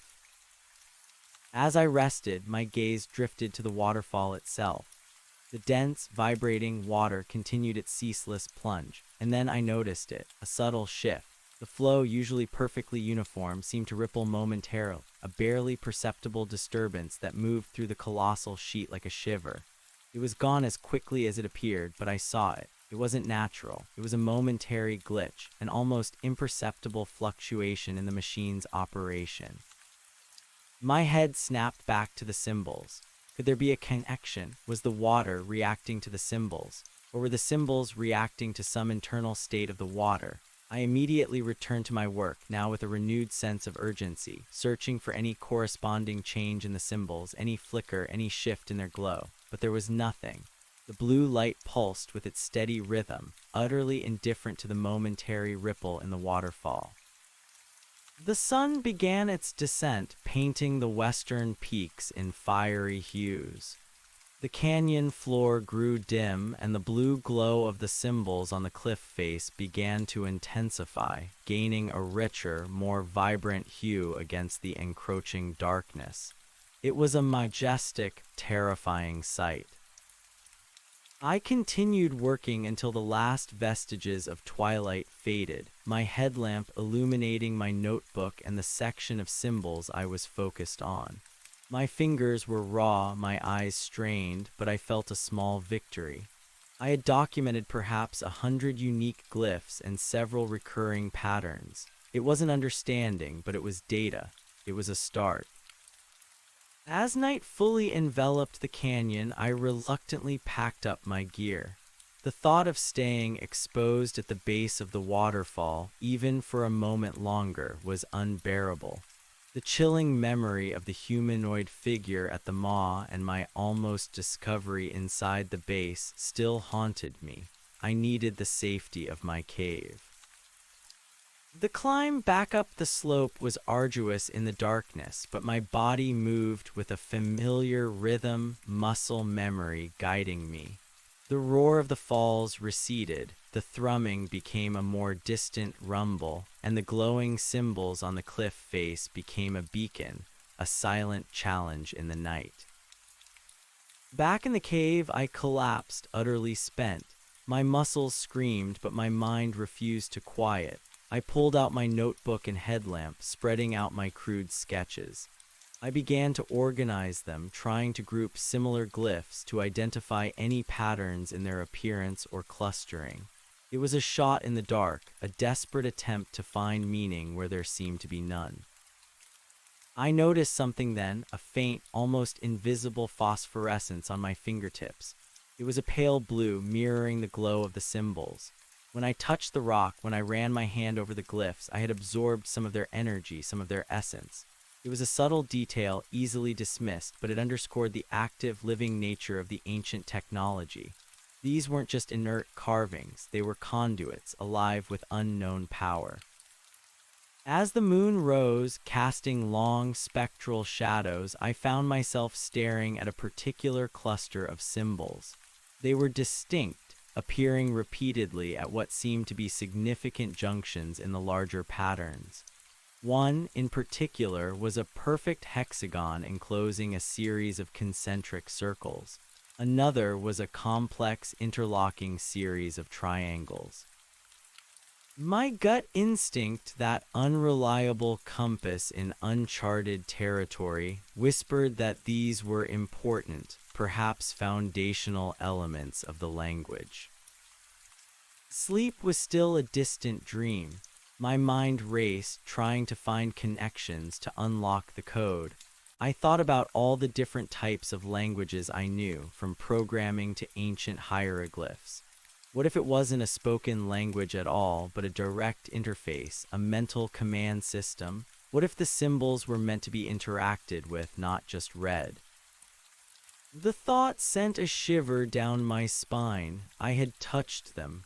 What if my touch had done something, activated something? The momentary ripple in the waterfall flashed back into my mind. Could that have been a reaction to my presence, my touch, my focused attention? I spent the rest of the night poring over my sketches, trying to find patterns, trying to make sense of the incomprehensible. The thrumming of the mountain filled the cave, a pervasive hum that seemed to intensify as the hours wore on, a deep, resonant vibration that echoed through my very bones. It was a rhythm I was slowly beginning to internalize, to feel rather than just hear. As dawn approached, I felt a familiar sense of exhaustion, but also a new, unsettling feeling. A faint buzzing in my ears, a subtle pressure behind my eyes. It wasn't pain, more like a persistent hum, a resonance that seemed to emanate from within me, mirroring the mountain's thrum. Had prolonged exposure to the symbols, to the mountain's energy, begun to affect me physically? The phosphorescence on my fingers, the subtle hum in my head, it was a worrying thought, but one I pushed aside. I couldn't afford to be distracted by fear. I needed to focus. With the first light of a new day, I resolved to continue my work on the symbols, but with a new objective. I would focus on the recurring root glyphs, the ones that seemed to be central to many larger patterns. Perhaps understanding their core meaning, if such a thing existed, could be a starting point. I also decided to spend more time observing the waterfall itself, looking for any more anomalies, any further ripples or fluctuations that might correlate with my presence or the changes in the symbols. I made my way down the slope, feeling the familiar pull of the ancient mystery. The canyon was shrouded in a thin, ethereal fog, making the glowing symbols on the cliff face appear even more otherworldly. The roar of the waterfall, still constant, felt like a greeting, a challenge, a beckoning. As I neared the base of the falls, the fog began to dissipate around the dense water, revealing the crisp, clear air unique to this place. The blue symbols pulsed with their internal light, beckoning. I chose a different section of the cliff today, hoping a change of perspective might reveal new insights. I started sketching again, meticulously documenting the symbols. My scientific training, my need for data, pushed me forward. I photographed, I sketched, I noted context and proximity to other glyphs. I tried to apply basic code-breaking techniques, looking for frequency of appearance, for pairs or triplets that always appeared together. It was slow, tedious, frustrating work. Around midday, as the sun broke through the fog, I noticed the same subtle intensification of the fissures connecting the symbols. It confirmed my earlier observation. The mountain, or at least the symbols, reacted to external energy, perhaps even absorbed it. This place was alive, responding to its environment, just like any complex organism or machine. My focus was intense, almost trance-like. I was so engrossed in my work that I almost missed it. A flicker, not in the waterfall this time, but in the air itself, just above the immense pool where the water vanished. It was a brief distortion like heat haze, but there was no heat. It resolved itself instantly, leaving no trace. My heart hammered. I immediately dropped my pencil and grabbed my binoculars, training them on the area. Nothing, just the dark, churning surface of the pool endlessly swallowing the impossible waterfall. Had I imagined it, the exhaustion, the stress, it was possible, but it felt too real, too distinct. I pulled out my camera, flipping through yesterday's photos of the machine. The dark, seamless form wreathed in blue light, the way it had appeared silently, effortlessly. The pinpoint of light, then the symbols, that distortion in the air, it was too similar to the way the machine had first manifested, or perhaps the way it had dematerialized back into the maw. A chilling thought took root. The machine wasn't just stored in the base, it could manifest directly from the energy of the waterfall itself, from the very core of the mountain. And if that was true, then the entire canyon was its domain, its operational space. My cave, my safe vantage point, was no longer safe at all. I was always in their line of sight, always within their reach. The revelation sent a wave of renewed terror through me, but also a strange sense of clarity. There was no escape from being observed. My only hope was to understand, to somehow bridge the gap between my primitive human mind and their advanced alien intelligence. I returned to my symbols, my urgency now intensified by a desperate need for answers. What was the purpose of this colossal machine? What did the humanoid figure do? What did they want? And what would happen if they finally decided to acknowledge my presence? Hours bled into a relentless cycle of observation and transcription. My brain felt like it was humming, vibrating with the same frequency as the mountain. The faint buzzing in my ears was more persistent now, a constant companion. The phosphorescence on my fingers, though still subtle, was more noticeable. I was changing, or at least my body was reacting to the intense energies of this place. As the sun began to dip below the jagged peaks, casting long, dramatic shadows, I decided to try something different. I had been documenting, analyzing, trying to break the code. But what if the symbols weren't meant to be broken? What if they were meant to be interacted with? I thought back to the machine's communication, the projected symbols that had pulsed and shifted in a complex, three-dimensional display, and the way the humanoid figure had observed the data stream on the portal in the base. It wasn't just reading, it was processing. With a renewed sense of purpose, I focused on one of the repeating root glyphs. It was a hexagonal shape with 3 concentric circles and a central dot. I had seen it embedded in numerous larger patterns. I stared at it, trying to imagine it as a button, a switch, a focal point. Then cautiously, hesitantly, I reached out my hand.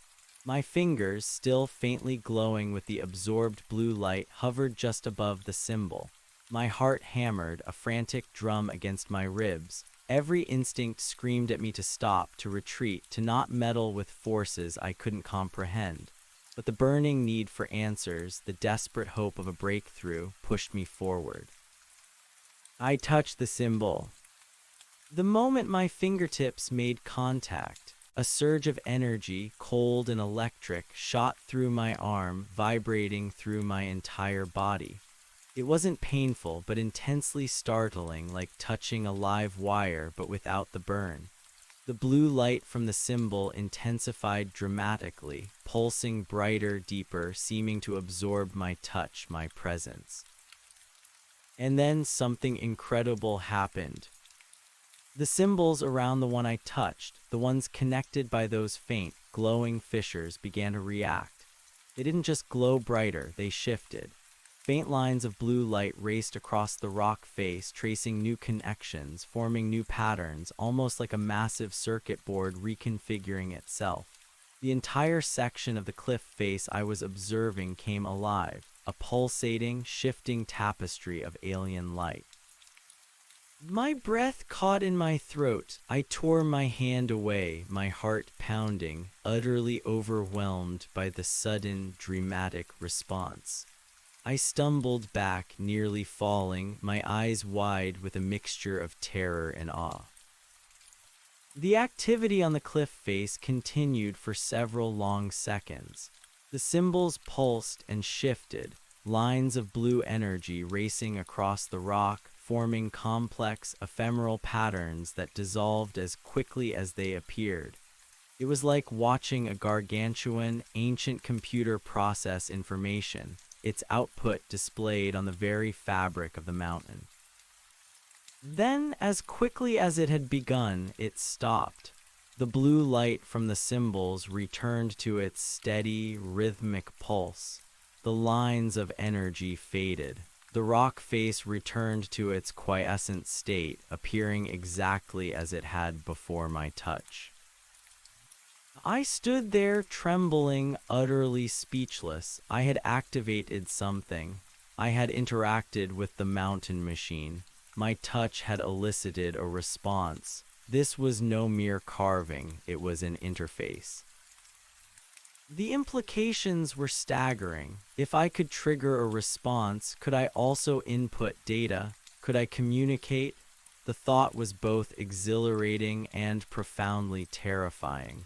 I, a simple human, had unknowingly stumbled upon a way to interact with an alien super technology. My mind raced. What had I done? What had I activated? Had I just sent a message, triggered an alarm, or merely initiated a diagnostic? The momentary distortion in the waterfall, the shift in the symbols, it all connected. My presence, my focused attention, my touch, it was all part of an interaction, a dialogue I hadn't even realized I was having. I looked at my hand. The phosphorescence on my fingertips was now noticeably brighter, a more distinct blue glow. The buzzing in my ears was louder, more insistent. The internal hum I felt seemed to resonate with the mountain's thrum, a subtle but undeniable connection. I was becoming attuned to this place, to its energy, to its heartbeat. The sun had now fully set. Darkness had swallowed the canyon, making the glowing symbols on the cliff face erupt with a dazzling, ethereal brilliance. They pulsed with a deeper intensity, a richer blue, almost as if energized by my interaction. The roar of the waterfall seemed to deepen, its thrumming intensifying, becoming a more complex symphony of power. I knew I couldn't stay. The risk was too great. I had made contact. I had triggered a response. I was no longer a passive observer. I was an active participant in an alien dialogue, a game I didn't understand, with stakes I couldn't comprehend. With a final, desperate look at the now hyperactive, glowing cliff face, I turned and scrambled back up the slope, driven by a raw, primal need for the perceived safety of my cave. My legs were heavy, my lungs burned, but adrenaline propelled me forward. Every shadow seemed to writhe, every rustle of leaves sounded like an approaching footfall. I half expected the machine to appear from the darkness, its blue light piercing the night, demanding an explanation for my temerity. When I finally reached the cave, gasping for breath, I collapsed, utterly spent. My entire body vibrated, a constant tremor mirroring the mountain's thrum.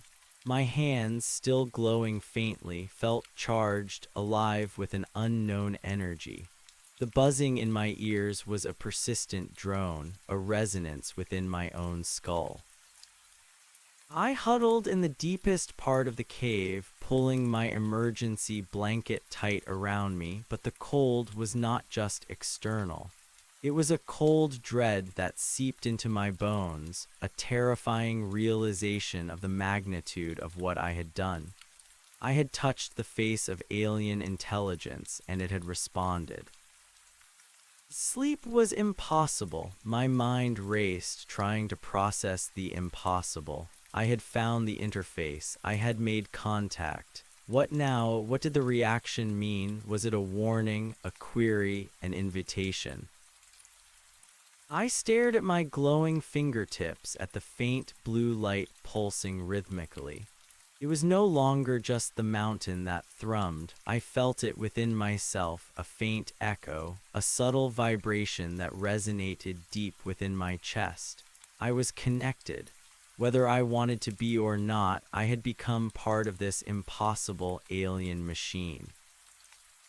The implications were dizzying.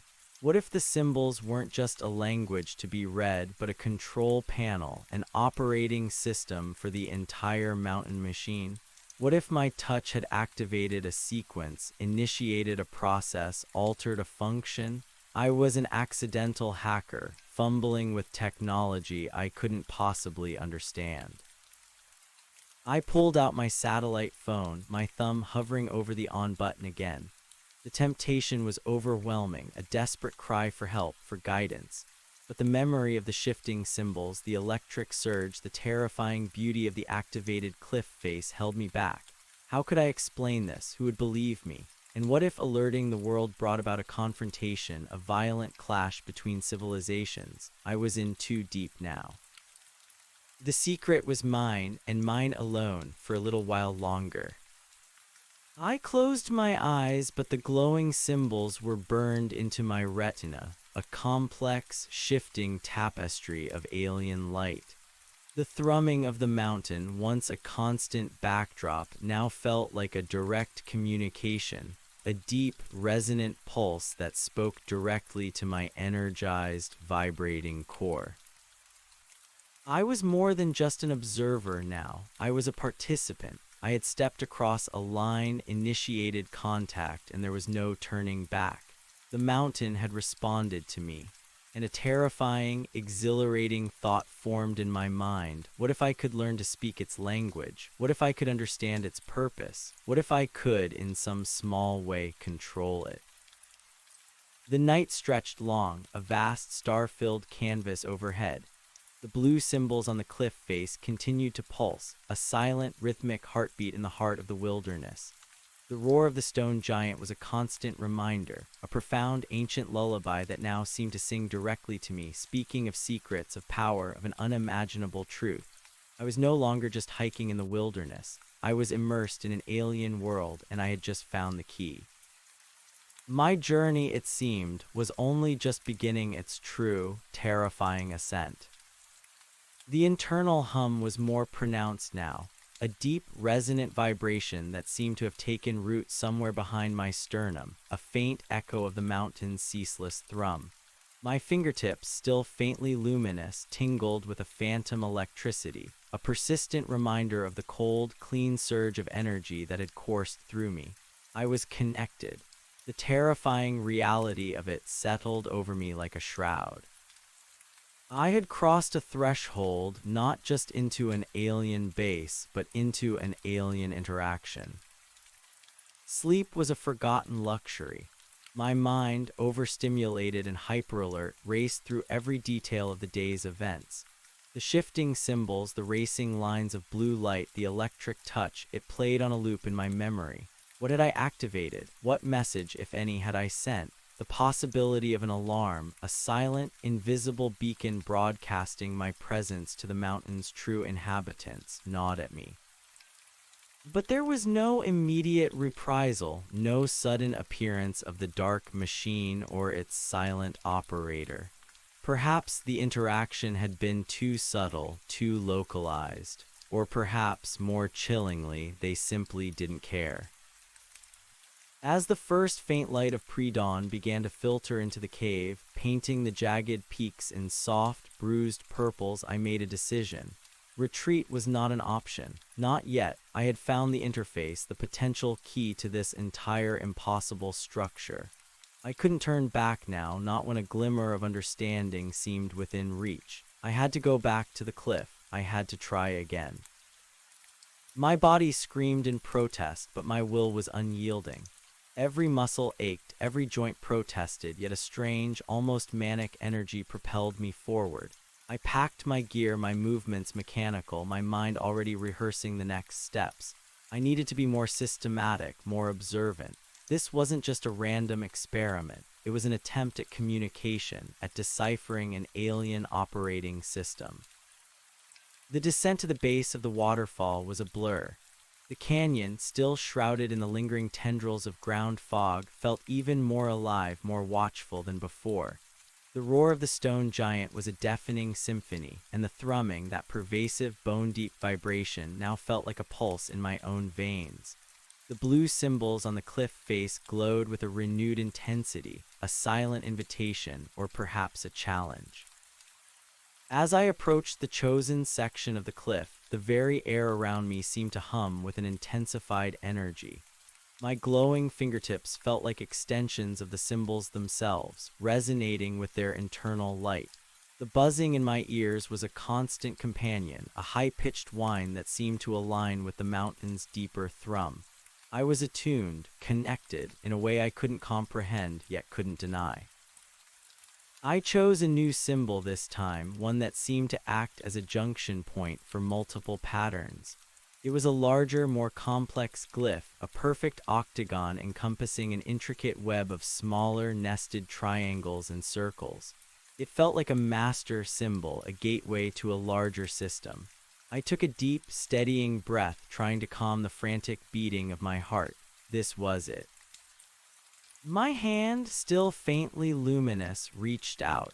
My fingers hovered, trembling, just above the cool, smooth rock. The symbol below them seemed to pulse brighter, almost anticipating my touch.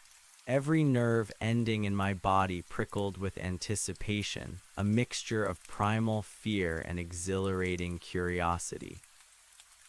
Then I touched it. The sensation was identical to yesterday, yet amplified. A jolt of cold, electric energy shot through me, making my entire body vibrate. This time I didn't pull away. I forced myself to maintain contact, my fingers pressed firmly against the ancient, glowing surface. The blue light from the octagon exploded in brilliance, radiating outwards, engulfing my hand in a dazzling, ethereal glow.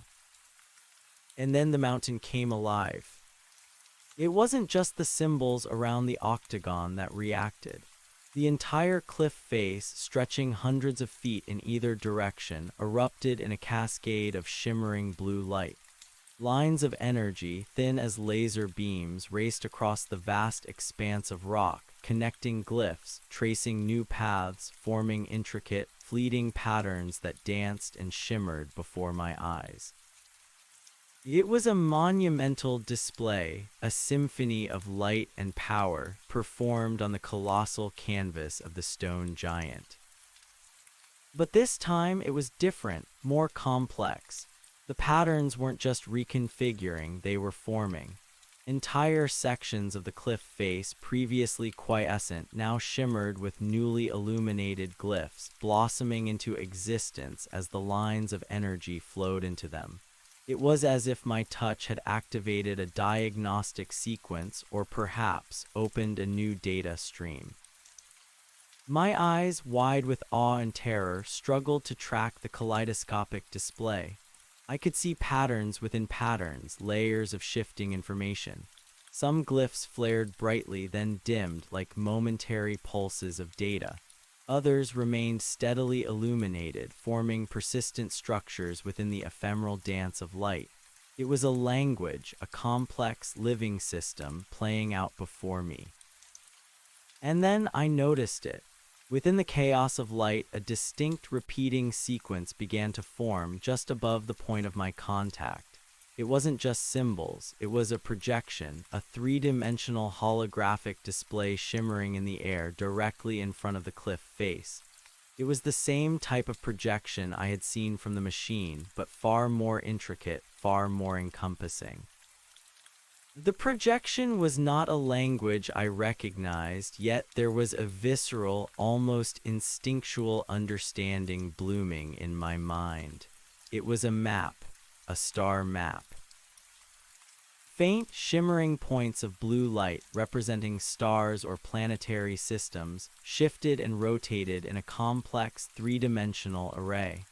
Lines of light connected them, tracing pathways, trajectories. And at the center of this cosmic tapestry, a larger, brighter point pulsed rhythmically, a clear depiction of our own solar system with a distinct, unambiguous marker for Earth. My breath hitched, my mind reeled, trying to grasp the magnitude of what I was seeing. This wasn't just an interface, it was a bridge, a gateway to something infinitely larger than myself, larger than Earth. As I watched, mesmerized, the star map began to zoom in, focusing on our solar system. The planets, rendered as swirling spheres of light, revolved in their orbits. And then a series of complex glyphs appeared, overlaid on the image of Earth. They pulsed, shifted, and rotated, interacting with the planetary display. My earlier sketches of the root glyphs, the hexagonal and triangular ones, seemed to be central to this overlay, repeated and expanded upon. The cold, electric energy still coursed through my hand, binding me to the cliff, to the mountain, to this impossible display. I felt a strange sense of clarity, a heightened perception that allowed me to glimpse beyond the immediate visual information, to sense the underlying structure, the purpose. This was a data stream, information, and it was being broadcast directly to me in response to my touch. After what felt like an eternity, the star map slowly receded, contracting back into the core point of our solar system, then shrinking back to a single bright point amidst the myriad stars. The intricate glyphs faded from the image of Earth. The holographic projection dissolved into the air, leaving only the pulsating, shifting patterns on the cliff face. Then the racing lines of light began to slow. The newly illuminated glyphs dimmed, receding back into the dark rock. The cascade of brilliance subsided, gradually returning to the steady, rhythmic pulse I had observed initially. The entire event, from my touch to the fading light, had lasted perhaps 5 minutes, but it felt like a lifetime. I finally tore my hand away from the symbol, stumbling back, gasping for breath. My heart hammered against my ribs, a frantic drum in the sudden relative quiet. The buzzing in my ears was deafening, and the internal hum resonated through my entire body, a pervasive tremor that left me weak and disoriented. My fingertips now glowed with an undeniable brilliance, a clear, persistent blue light that cast eerie shadows on the damp cave floor. I had triggered a star map, a map that showed Earth marked with complex symbols. What did they mean? Were they a record, a warning, a mission brief? I collapsed against the cold, damp rock, trying to process the impossible. My mind was a whirlwind of questions, hypotheses, and terrifying implications. This was not just an ancient power source. It was an active interstellar communication hub, or perhaps a navigation system, and my touch had activated it. The fear was still there, a cold knot in my stomach, but it was now tempered by a profound sense of wonder and almost spiritual awe. I had peered into the heart of an alien civilization, and it had, in turn, shown me a glimpse of its scope, its reach. I forced myself to my feet, my legs wobbly, my body still vibrating with residual energy. I needed to document this, everything. I pulled out my camera, snapping dozens of photos of the cliff face, hoping to capture any lingering traces of the activated patterns, any clue that could help me reconstruct the event. I then turned to my notebook, my hand trembling as I tried to sketch from memory the star map, the planetary overlay, the intricate glyphs that had appeared on Earth. It was an imperfect recall, a desperate attempt to capture a fleeting vision of alien knowledge. As I worked, the sun began to rise, painting the canyon in golden hues. The blue glow of the symbols faded with the encroaching daylight, becoming more subdued, more mysterious. The roar of the waterfall, the thrumming of the mountain, they were no longer just background noise.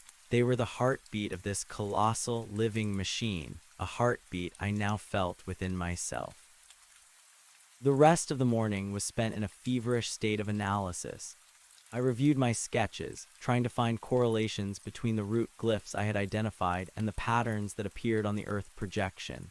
The hexagonal glyph, with its concentric circles, seemed to be consistently linked to markers of location or presence. The interlocking triangles, which had previously seemed purely geometric, now felt like indicators of interaction or operation. I was building a rudimentary dictionary, a painfully slow and speculative process, but it was a start. The symbols weren't just a language, they were a dynamic interface, a system that reacted to input, displaying data in a rich, multidimensional format. Midday brought a gnawing hunger, a reminder of my physical needs, but I barely noticed it. My focus was absolute, my mind consumed by the alien puzzle. I knew I couldn't risk another direct interaction just yet. I needed to observe, to understand the rules of this new game before I played again. My gaze drifted to the waterfall, to the dense, vibrating column of water. The momentary ripple from yesterday, the brief distortion in the air above the pool, it all clicked into place. These were not random fluctuations. They were responses, reactions, part of the mountain's internal processing, triggered by external stimuli. And now I was that external stimulus. A new, terrifying hypothesis began to form. The mountain itself was a gigantic sensor array, detecting and responding to everything within its domain. My presence, my movements, my very thoughts might be registering on its colossal hidden systems. The figure I had seen, the machine, they were not just operators. They were custodians, interacting with a living, intelligent entity on a scale humanity couldn't comprehend. I decided to try a different approach. Instead of direct interaction, I would try passive observation. I would spend the afternoon simply watching the symbols, trying to discern their natural rhythms, their subtle shifts, without my interference. Perhaps they conveyed information even when not directly activated. I moved to a different vantage point, still close enough to observe the cliff face clearly, but far enough to avoid unintentional contact. I sat, binoculars in hand, meticulously scanning the glowing glyphs. The sun, now high in the sky, washed out much of their ethereal brilliance, reducing them to faint, etched lines on the rock. But even in daylight, I could discern subtle flickers, tiny surges of blue light that rippled across certain sections, almost like electrical impulses flowing through a nervous system. It was slow, tedious work, requiring immense patience. But gradually a pattern began to emerge. The symbols weren't static. They were constantly in flux, albeit on an incredibly subtle level. Certain clusters would pulse with a slightly different rhythm, then dim. Others would flare for a fraction of a second, sending faint lines of energy out to neighboring glyphs before settling back into their steady glow. These were background operations, the routine maintenance of the mountain machine. It was alive, constantly processing, constantly operating for a purpose I still desperately needed to understand. As the afternoon wore on, the shadows lengthened and the blue glow of the symbols began to intensify once more, growing richer, more vibrant. The air grew colder and the metallic tang in the air became more pervasive. My internal hum, the buzzing in my ears, intensified with the growing strength of the symbol's light. I felt like a tuning fork, resonating with the very core of the mountain. Then I saw it, a more distinct shift, not a reaction to my touch, but an independent event. A large section of the cliff face, perhaps 50 feet across, pulsed with a synchronized brilliance, a wave of intense blue light that washed over the symbols, momentarily overwhelming their individual patterns. It was a surge of power, a major system activation. And as the wave of light subsided, revealing the symbols once more, I noticed a change. The intricate hexagonal glyph, the one I had touched that morning, was now glowing with a slightly more persistent, deeper blue. It stood out subtly from the surrounding symbols, like a highlighted icon on a complex display. It remembered my interaction. A chill ran down my spine despite the warmth of my internal hum. This wasn't just a reactive machine, it was a perceptive one. It was aware, and it was remembering my touch, my input, my presence. The implications were profound and unsettling. If it remembered, what else did it know? Had it recorded my face, my movements, my every thought since I stumbled into its domain? I felt a sudden, crushing weight of vulnerability, of being utterly exposed to an intelligence I couldn't even begin to fathom.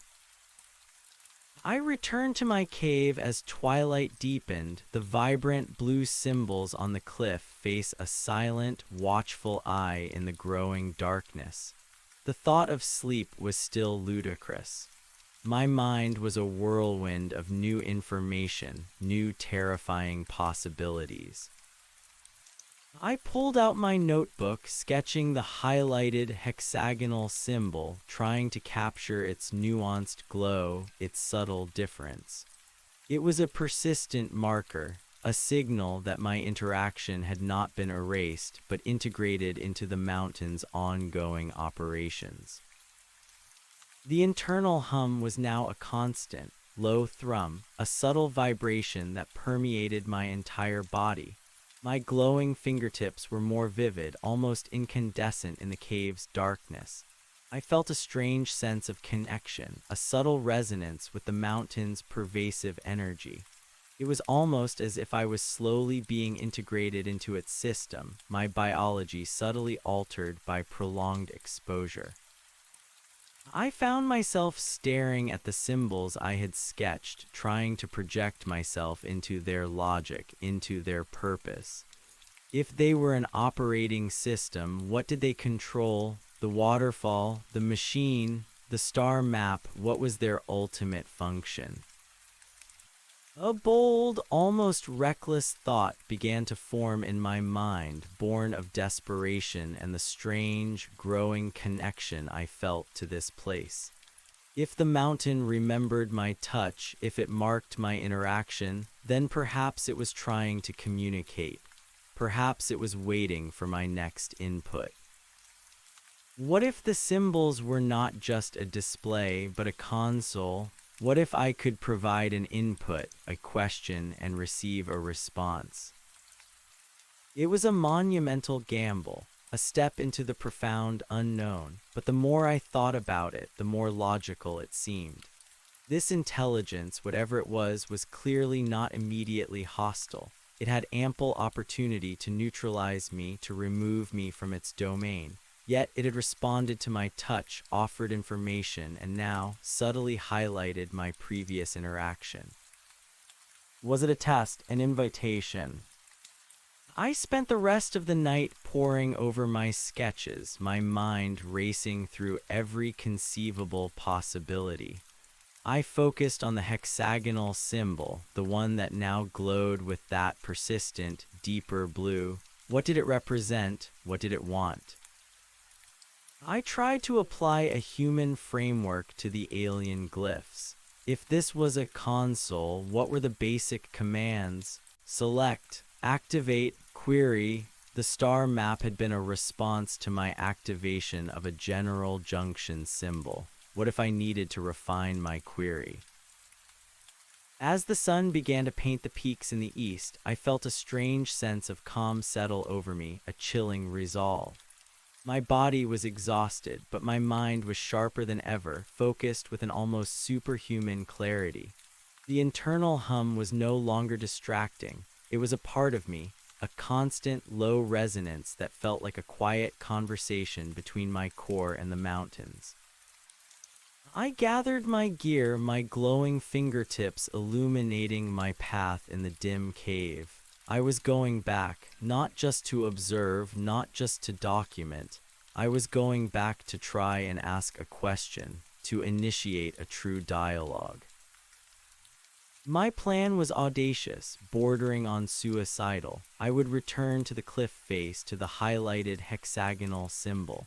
This time I wouldn't just activate it. I would try to combine it with another symbol, a query symbol if I could identify one. I would try to ask, visually, kinesthetically, what its purpose was. What was the stone giant? What was its function? The descent was quick, my body moving with a surprising agility, propelled by adrenaline and the strange, resonant energy that now coursed through me. The canyon was still, expectant, shrouded in the soft, ethereal light of pre-dawn. The roaring of the waterfall, the thrumming of the mountain, were a powerful, majestic backdrop to my desperate quest. As I neared the cliff face, the symbols erupted in a dazzling display of blue light, pulsing with an intense, vibrant brilliance that seemed to welcome my approach. The hexagonal symbol, my chosen point of interaction, glowed with an even deeper, more persistent blue, a silent beacon in the heart of the alien console. I found myself standing before it, my heart pounding, my luminous fingertips extended. I scanned the surrounding glyphs, searching for a possible query or information symbol. My eyes settled on a cluster of symbols that seemed to be recurring alongside patterns I hypothesized were data streams or output. One particular symbol, a series of nested squares with a central, rapidly flickering dot, caught my attention. It felt right. It felt like a question mark. With a final, desperate breath, I touched the hexagonal symbol again, holding my other glowing hand just above the query symbol, ready to touch it immediately after the initial activation. This was it, my attempt at communication. The electric surge shot through me again, more intense this time, a visceral connection that seemed to bind me directly to the mountain's core. The hexagonal symbol flared, radiating brilliant blue light that washed over the entire cliff face.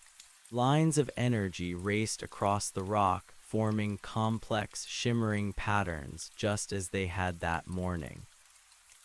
But I didn't pull away. I quickly moved my other hand and touched the query symbol, the nested squares with the flickering dot. The moment my second hand made contact, a profound stillness descended. The racing lines of light on the cliff face froze, shimmering in place, forming a vast, intricate tableau of alien information. The brilliant blue light from the symbols intensified to an almost unbearable level, bathing the entire canyon in a dazzling, otherworldly glow. The roar of the waterfall, the thrumming of the mountain, they didn't cease, but they seemed to recede, as if muted by an overwhelming, silent energy. And then, from the very maw of the waterfall, where the dense water erupted from the circular conduit, a new projection began to form. It wasn't just a star map this time. It was a narrative. A visual, holographic story unfolding in the air directly above the colossal pool. The first image was of a colossal, ringed planet bathed in the light of a distant star. Then, a series of smaller, dark objects like meteors impacted its surface, unleashing waves of energy. The planet fractured, its rings disintegrating, its core exposed. It was a cataclysm, a planetary death. Then a fleet of dark, sleek machines, identical to the one I had witnessed, emerged from the shattered remnants of the planet. They were not fleeing, they were salvaging. They deployed intricate energy fields, collecting vast amounts of radiant energy from the dying planet, siphoning its remaining life force. The scene shifted. The fleet arrived at a new star system, our solar system. The machines descended, not on Earth, but on a barren, ice-covered moon, its surface scarred by ancient impacts. They began to construct, not with physical tools, but with fields of light and energy, shaping the moon's interior. A central core began to form, a gigantic sphere of pulsing blue light, identical to the one I had seen deep within the mountain. Then the narrative accelerated, showing the machines mining resources, siphoning energy not from our planets, but from the void itself, from the very fabric of space-time. The core grew, pulsating with immense power. The moon around it became a vast, intricate machine, a colossal power plant radiating an unseen energy outwards. The next image was terrifying in its clarity. The Earth, beautiful and vibrant, was depicted as a swirling blue and green marble, and around it, like invisible tendrils, the energy from the moon machine flowed, enveloping our planet, subtle and unseen. The symbols appeared again, overlaid on Earth, but this time they weren't just static markers. They were dynamic, illustrating the growth, the development of life on Earth, correlated with the flow of energy from the moon machine. This was it, the purpose. The stone giant, the entire mountain machine, was not just a power source. It was a relay. a massive, ancient amplifier siphoning energy from an off-world source, the moon machine, and transmitting it to Earth. And the symbols on Earth, that dynamic overlay, they depicted the growth of life, the evolution of consciousness, the subtle influence of this alien energy on our planet's development. My human brain struggled to comprehend. They weren't just observers, they were cultivators. They were nurturing life, subtly guiding evolution, seeding our world with an energy that fostered intelligence. The final sequence was chillingly simple. The humanoid figure, identical to the one I had seen, appeared within the projection. It stood silently before the colossal core, observing the energy flow, its hand extended, almost in a gesture of care, of guardianship. Then it turned its head, its gaze sweeping across the vast expanse of stars, its features unreadable, enigmatic. Its purpose was clear: to monitor, to maintain, to ensure the subtle, unseen flow of energy continued. Then, as quickly as it had begun, the holographic narrative dissolved. The intense blue light from the cliff face dimmed, receding back to its powerful, rhythmic pulse. The lines of energy dissolved. The roar of the waterfall returned with renewed force, the thrumming of the mountain once again vibrating through my entire being. I stood there trembling, my hands still pressed against the glowing symbols, utterly overwhelmed. The truth of the stone giant, of this impossible mountain machine, was far more profound, far more terrifying than I could have ever imagined. We were not alone. We had never been alone. We were a grand experiment, a cosmic garden, cultivated and nurtured by an ancient alien intelligence. The energy that pulsed through the mountain, that flowed into Earth, was the very source of our potential, our consciousness, our evolution. My fingertips, still blazing with a brilliant blue light, felt like they were on fire, vibrating with the residual energy of the narrative. The internal hum was a roar in my ears, a profound, deafening resonance that vibrated through every cell of my body. I was awash in the truth, in the impossible, terrifying reality of it all. I had asked a question, and the mountain had answered, and the answer had shattered my entire understanding of humanity, of life, of the cosmos itself. I slowly pulled my hands away from the symbols, stumbling backwards, my legs giving out beneath me. I collapsed onto the damp earth, staring up at the glowing cliff face, no longer just a wall of rock, but a monument to an impossible alien truth. My breath hitched, a sob catching in my throat. This was not just a discovery, it was a revelation. A paradigm shift on a scale that would redefine everything. And I, an insignificant hiker, was the sole witness. The figures, the machines, they were not invaders, not conquerors. They were gardeners, custodians, and their garden was Earth. My mind raced, trying to process the implications.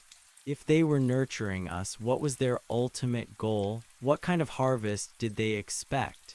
And what would happen if humanity, in its ignorant, aggressive fervor, discovered their presence and threatened their delicate operation? The thought sent a cold shiver down my spine. I was too deep, far too deep.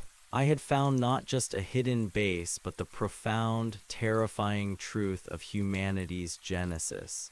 And now I carried that truth, a burden heavier than any mountain. The sky was fully light now, the sun beginning to climb above the eastern peaks. The blue glow of the symbols began to recede, becoming fainter, more ethereal. The roaring of the waterfall, the thrumming of the mountain, they continued their ceaseless song, a lullaby of ancient power, of profound secrets, of an unimaginable truth that now resided not just in the heart of the stone giant, but in the shattered core of my own understanding. I knew I couldn't stay here, not now, not with this truth burning inside me. I needed to retreat, to process, to somehow find a way to reconcile this alien reality with my human existence. I was no longer just an accidental discoverer. I was a vessel, a living repository of the universe's most profound secret. The climb back to my cave was a blur, my body moving on instinct, fueled by the sheer magnitude of the revelation. When I finally reached the relative safety of my hidden sanctuary, I collapsed, utterly spent physically and mentally. My hands, still glowing with a brilliant, persistent blue, were a constant reminder of the alien energy that now coursed through me, a silent, terrifying testament to the truth I had witnessed. I was connected, and that connection, I realized with a chilling dread, might be permanent. The cold dread was a physical thing, a crushing weight that pinned me to the damp floor of the cave. My hands, still incandescent with a brilliant blue light, were no longer just a reminder. They were a living testament to the impossible truth. The internal hum, once a subtle vibration, now resonated through every cell, a cacophony of alien energy that roared in my ears and pulsed in my veins. I was connected, irrevocably. And the implications were a terrifying maelstrom in my mind. We were a garden. Earth, our home, our cradle of civilization, was a meticulously cultivated plot, tended by an ancient, unimaginable intelligence. Every leaf, every creature, every human thought, subtly influenced, nurtured, guided by an unseen hand. It shattered everything I believed, everything humanity believed about its place in the cosmos. We weren't conquerors of our destiny. We were a species in a cosmic terrarium, observed and fostered. Sleep remained an elusive, mocking phantom. My mind, overloaded with revelation, cycled through the holographic narrative, dissecting every image, every nuance. The colossal ringed planet shattering under impact, the sleek machines salvaging energy, their arrival at our solar system, the construction on the ice moon, the invisible tendrils of energy flowing to Earth, stimulating life, consciousness, evolution. It was a story of survival, of cultivation, of an almost divine intervention. But what was their endgame? What kind of harvest did these cosmic gardeners expect? And what would happen when the garden, humanity itself, inevitably stumbled upon the caretakers? The thought was a cold knot in my stomach. Our history was replete with fearful, violent reactions to the unknown. If humanity ever discovered its true origins, its alien parentage, would it embrace understanding or unleash chaos? I didn't want to find out.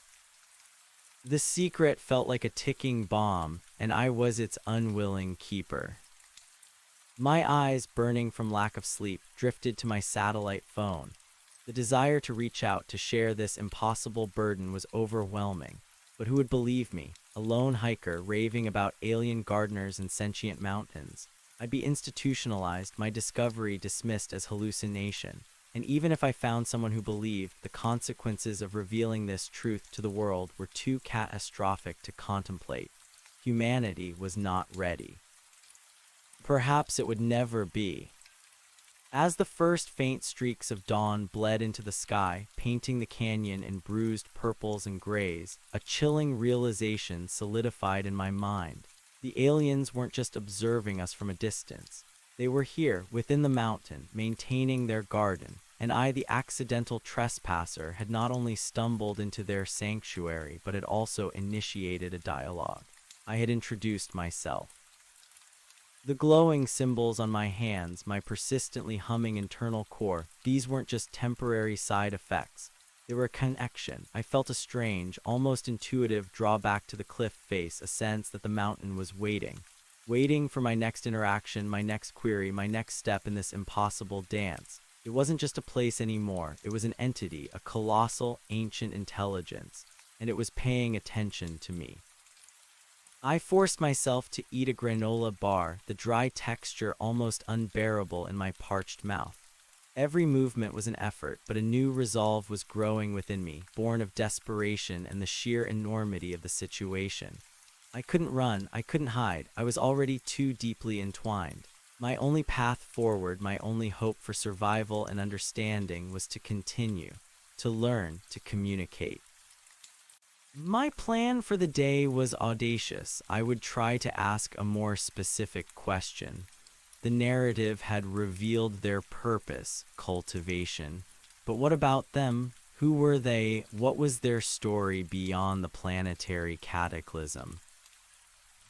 The descent to the base of the waterfall was a blur of motion, my body moving with a strange, almost automatic efficiency. The canyon seemed to hold its breath, the roaring of the falls, the thrumming of the mountain, a symphony of anticipation. The symbols on the cliff face blazed with an intensified blue, their light a beacon in the pre-dawn gloom, drawing me in like a moth to a flame. As I approached, the air itself seemed to crackle with an electric energy, a resonance that thrummed in my very bones. My hands glowed, mirroring the symbols almost as if they were already part of the interface. The buzzing in my ears was a constant, high-pitched whine that resonated with the mountain's deeper hum. I was attuned, profoundly. I stood before the cliff, before the shimmering tapestry of alien glyphs. The hexagonal symbol, which had been highlighted yesterday, pulsed with a deeper, more insistent blue, almost beckoning. This time, I wouldn't just touch it. I would try to formulate a specific visual query. My gaze swept across the rock face, searching for symbols that might represent identity, origin, or self.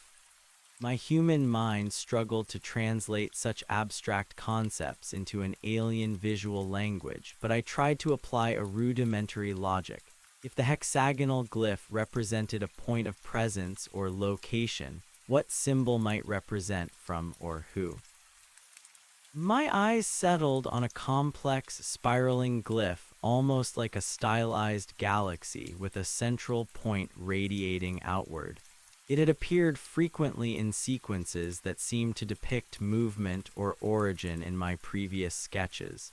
This felt like origin or source.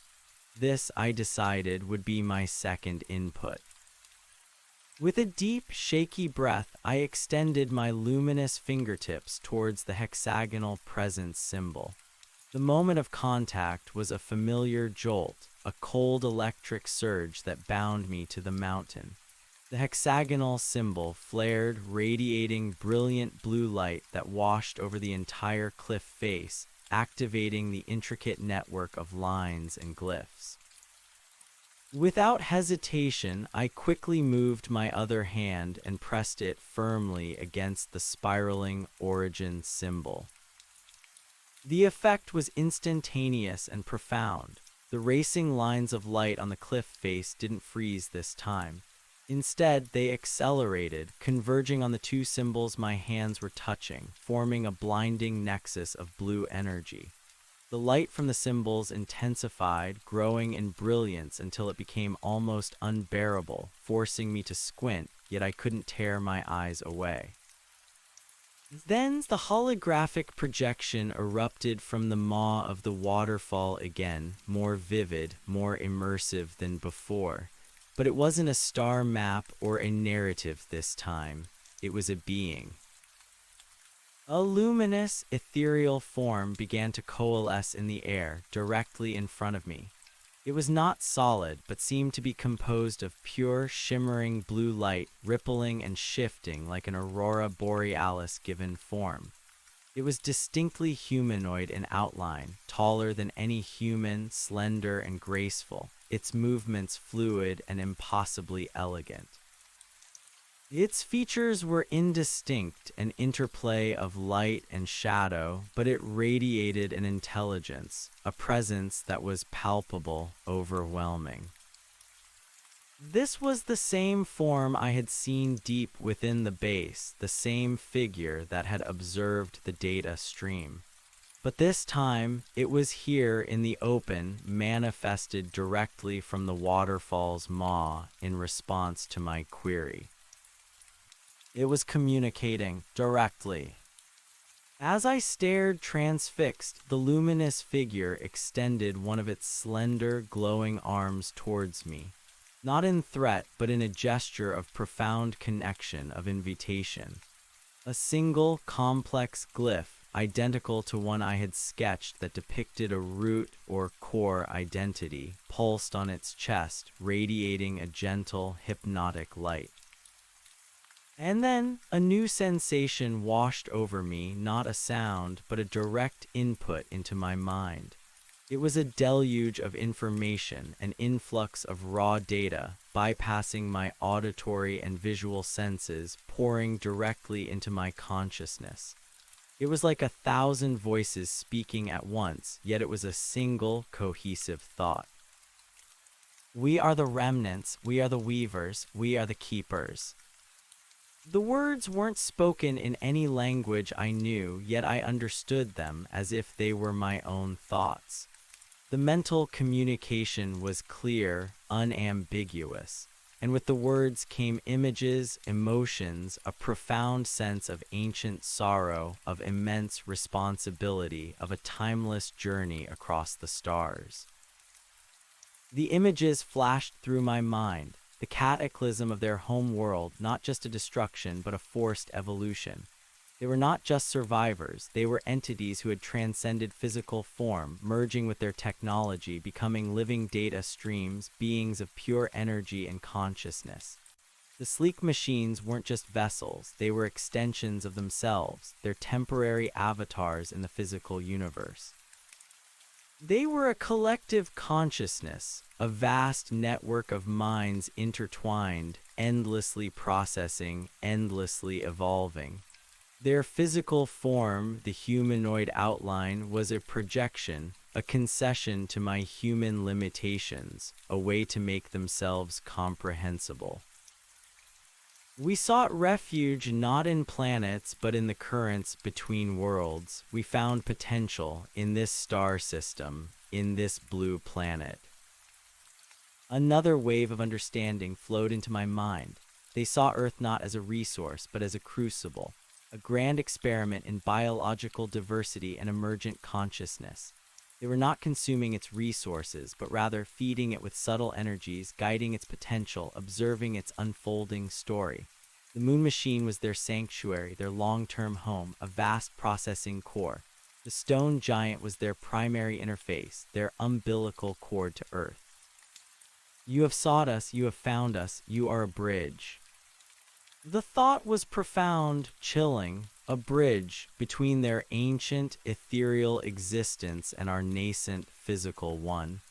My interaction with the symbols, my connection to the mountain, wasn't just an accidental discovery. It was a pre-programmed event. They had anticipated it. They had prepared for it. The luminous figure took a step forward, its extended hand glowing brighter.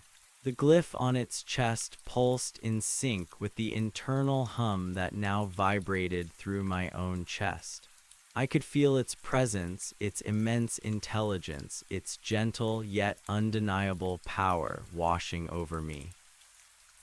The balance is fragile, the truth is heavy, your world is not ready. Another cascade of images. Humanity's destructive tendencies, its short-sightedness, its capacity for both great good and terrible evil. Their subtle guidance had always been aimed at fostering the former, mitigating the latter. But our growth, our technological advancement was accelerating, pushing us towards a tipping point. The threat of self-destruction, of discovering and misusing the very energy that sustained us, was growing. We have observed, we have waited for a mind capable of perception, of connection. This was why I was here, why I was chosen, not by any conscious effort on my part, but by some inherent resonance, some predisposition they had detected. My scientific curiosity, my persistence, my ability to perceive patterns where others saw only chaos, these were the traits they had sought. The glowing figure lowered its hand, its light dimming slightly, becoming less overwhelming. The immense mental pressure in my head eased, leaving me gasping for air, lightheaded, but filled with a terrifying new understanding. Who are you? I managed to whisper, my voice hoarse, barely audible against the roar of the waterfall. Even as the words left my lips, I knew the answer had already been given, not in sound, but in thought. The figure didn't speak. Instead, another series of images, more personal this time, flowed into my mind. A glimpse of their individual consciousnesses, not distinct beings as we understood them, but shimmering nodes within a vast, interconnected network. They had no names, no individual identities in our sense, only roles within the collective. Weavers of energy, keepers of life, remnants of a lost home. They understood my human need for definition, for a singular identity, but their existence transcended it. They were the architects of our emergent awareness, the silent shepherds of our potential. The ethereal manifestation began to shimmer, its form becoming less distinct, more translucent. The light from the glyphs on the cliff face, which had been blinding, began to recede, returning to their powerful, rhythmic pulse. The mental connection began to fray like a thread slowly unwinding. The path ahead is yours, the choice is yours, we continue to observe, to maintain. The final thought was a lingering echo, a profound weight left in my consciousness. The luminous figure dissolved entirely, fading back into the swirling mists of the waterfall's maw, leaving only the endless plunge of the dense water. The roar of the stone giant returned to its full, deafening intensity, and the thrumming of the mountain reverberated through me, no longer a roar, but a deep, resonant pulse that was now inextricably intertwined with my own being. I stood there trembling, my hands still faintly glowing, my knees weak. The entire canyon seemed to spin around me. I had asked a question, and the mountain had given me not just an answer, but a direct encounter with its inhabitants. I had communed with an alien intelligence, a collective consciousness that had been tending to Earth for untold millennia. My mind was a whirlwind of terror, awe, and a chilling, lonely responsibility. I was a bridge, a fragile human connection between two vastly different realities. The weight of that realization settled upon me, heavier than any physical burden. The secret wasn't just mine anymore, it was a living truth intertwined with my very essence. I turned and stumbled away from the cliff face, away from the roaring maw, away from the silent, watchful mountain. I needed to retreat to process this impossible encounter. My body ached, my head throbbed, and the internal hum was a constant, undeniable presence. Every step felt heavy, burdened by the knowledge of humanity's true place in the cosmos. I climbed back to the cave, my movements automatic, my mind still reeling. The sun was now high in the sky, washing out the blue glow of the symbols on the cliff face, making them once again appear as inert carvings. But I knew better. I had seen them come alive. I had spoken with their caretakers. Inside the cave, I collapsed, utterly spent. My hands, though still glowing, felt like they were charged with an immense, uncontainable energy. The humming in my head was a persistent drone, a resonance that seemed to emanate from deep within my brain. I was physically and mentally drained, yet my mind was clearer, sharper than ever before, filled with a knowledge that no human had ever possessed. The remnants, the weavers, the keepers, they were real, and they were here, watching, waiting, nurturing. What was my path now? The choice was mine, they had said. But what choice did I truly have? To remain silent, to carry this burden alone, to risk revealing the truth and potentially sparking a global catastrophe, or to embrace my role, to become the bridge they spoke of, to try and understand their intentions, their ultimate goal for humanity. The final thought they had imparted, the balance is fragile, the truth is heavy, your world is not ready, echoed in my mind. It was a warning, a plea, a profound statement of their dilemma. They had guided us, nurtured us, but now we stood on the precipice, potentially capable of both destroying ourselves and disrupting their ancient purpose. I felt a chilling sense of communion, of being tethered to an intelligence that spanned galaxies and millennia. The mountain was no longer just a geological anomaly. It was a conscious entity, a colossal, living gateway. And I, a solitary human, was now its confidant, its unwitting ambassador. I stared at my glowing hands, at the faint blue light pulsing rhythmically. It wasn't just a physical phenomenon anymore. It was a mark, a symbol of my connection, my new identity. I was no longer just an explorer, I was an initiate. The path ahead was uncertain, fraught with unimaginable peril and profound possibility.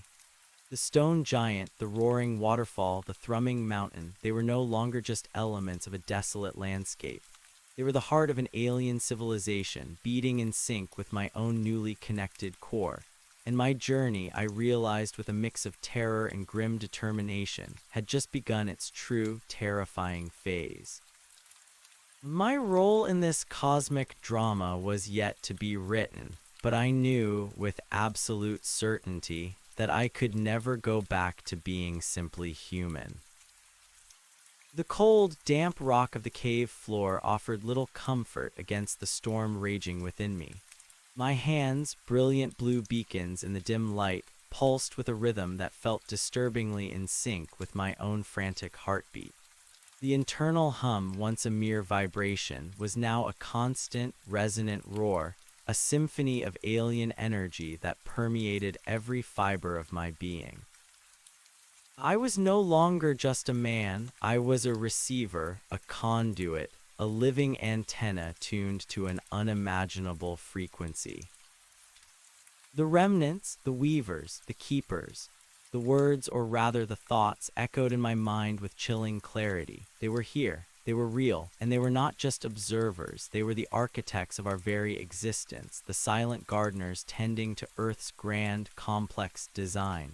The revelation was a cosmic bombshell, exploding everything I had ever believed about humanity's place in the universe. We were not masters of our own destiny, but nurtured saplings in a meticulously managed alien orchard. My body trembled uncontrollably, a mixture of exhaustion, terror, and an almost ecstatic awe. I pressed my back against the rough cave wall, trying to ground myself to find some anchor in the swirling chaos of my thoughts. But there was no anchor. My reality had been irrevocably shattered. The warning, the final, lingering echo in my mind, was a chilling pronouncement. The balance is fragile. The truth is heavy. Your world is not ready. It wasn't just a statement. It was a profound dilemma, one they had wrestled with for millennia, and now, by virtue of my accidental discovery and their deliberate choice, it was mine too. Hours bled into an eternity. Sleep was an impossible luxury, a forgotten concept. Every shadow in the cave seemed to writhe with alien meaning. Every rustle of leaves outside sounded like a whisper from an unimaginable intelligence. I was alone, yet intensely aware of an omnipresent consciousness, a vast, ancient mind that now subtly touched my own. As the sun began its slow, agonizing ascent, painting the canyon in hues of pale gold and bruised purple, a chilling clarity settled over me. I couldn't run, I couldn't hide. My connection to the mountain, to the remnants, felt absolute, undeniable. My glowing hands, the incessant hum, the heightened perception, these were not temporary side effects. They were changes, permanent alterations. I was not just a witness, I was becoming a part of their system. The thought, at first terrifying, slowly morphed into a strange, unsettling resolve. If I was to be a bridge, then I had to understand the chasm it spanned. I had to learn everything I could, not just about the mountain, but about them. What did it mean to be a weaver? How did they keep life? And what exactly was this balance they so fiercely protected? My provisions were dwindling. The immediate need for survival, for food and water, began to assert itself amidst the existential crisis. I needed to be pragmatic, even in the face of the impossible. I forced myself to ration my remaining food, each bite a tasteless, mechanical act. Water from the small spring nearby tasted metallic, almost electric, as if infused with the same subtle energy that now flowed through me. I spent the morning in a feverish state of analysis, reviewing my notes, my hastily sketched glyphs, trying to find correlations, to build a lexicon from the torrent of images and thoughts they had impressed upon my mind. The hexagonal glyph still seemed to represent presence or location, the spiraling symbol, origin or source, the nested squares with the flickering dot, query or information. I was trying to map a human language onto an alien operating system, a task both futile and utterly essential. The mental communion had revealed their past, their purpose, and their concern, but it hadn't given me concrete answers about their day-to-day operations, their protocols, their current activities. I had glimpsed their immense intelligence, their vast knowledge, but I was still fumbling in the dark, an infant trying to decipher a cosmic encyclopedia. A new, more focused question began to form in my mind. How did the energy flow from the moon machine to Earth, and what was its exact effect? The narrative had shown tendrils, a subtle enveloping. Was it just a catalyst for consciousness or something more? The thought propelled me forward. I needed to go back, not just to observe, but to try and refine my query, to try and understand the mechanics of their intervention. I gathered my gear, my glowing fingertips illuminating the faint scratches on my canteen. The internal hum felt like a low, resonant conversation guiding my steps. The descent to the base of the waterfall was by now almost automatic. The canyon, bathed in the full light of day, felt less ominous, more expectant. The roar of the stone giant was a familiar, powerful thrum, a heartbeat I now shared. As I approached the cliff face, the symbols, though muted by the daylight, seemed to pulse with an inner radiance that only I could perceive. The hexagonal presence glyph glowed with a persistent, deeper blue, a silent invitation. I stood before it, my heart pounding, but with a strange absence of fear. My previous terror had been replaced by a chilling sense of purpose, a grim determination to unravel this cosmic enigma. My luminous hands reached out, hovering over the symbols. I touched the hexagonal presence symbol with one hand. The familiar jolt of cold, electric energy shot through me, instantly binding me to the mountain. The hexagonal symbol flared, radiating brilliant blue light that spread across the cliff face, activating the intricate network of lines and glyphs. With my other hand, I searched for a symbol that might represent flow, transmission, or energy pathway. My eyes settled on a series of interconnected wave-like lines that often appeared alongside glyphs depicting celestial bodies or vast distances in my earlier sketches. It felt intuitively right. It felt like flow. I pressed my second glowing hand firmly against the wave-like flow symbol. The effect was different this time. Instead of an immediate projection or a mental download, the racing lines of light on the cliff face formed a dynamic, intricate web converging on the 2 points of my contact. The blue light intensified, creating a swirling vortex of energy around my hands. The roar of the waterfall seemed to deepen, its thrumming intensifying, becoming a more complex, almost melodic rhythm. Then the air above the colossal pool began to shimmer, not with a holographic projection, but with a subtle distortion, a ripple in the very fabric of reality. It was as if the space itself was becoming permeable, thin. And through that distortion I saw it, not an image but a glimpse. A vast unseen network of shimmering lines like an impossibly intricate spiderweb stretched from the waterfall's maw, fanning out across the canyon, up the mountain slopes, and disappearing into the sky itself. These lines were not physical. They were currents of pure luminous energy pulsating with a faint blue light, visible only through the distortion they created in the air.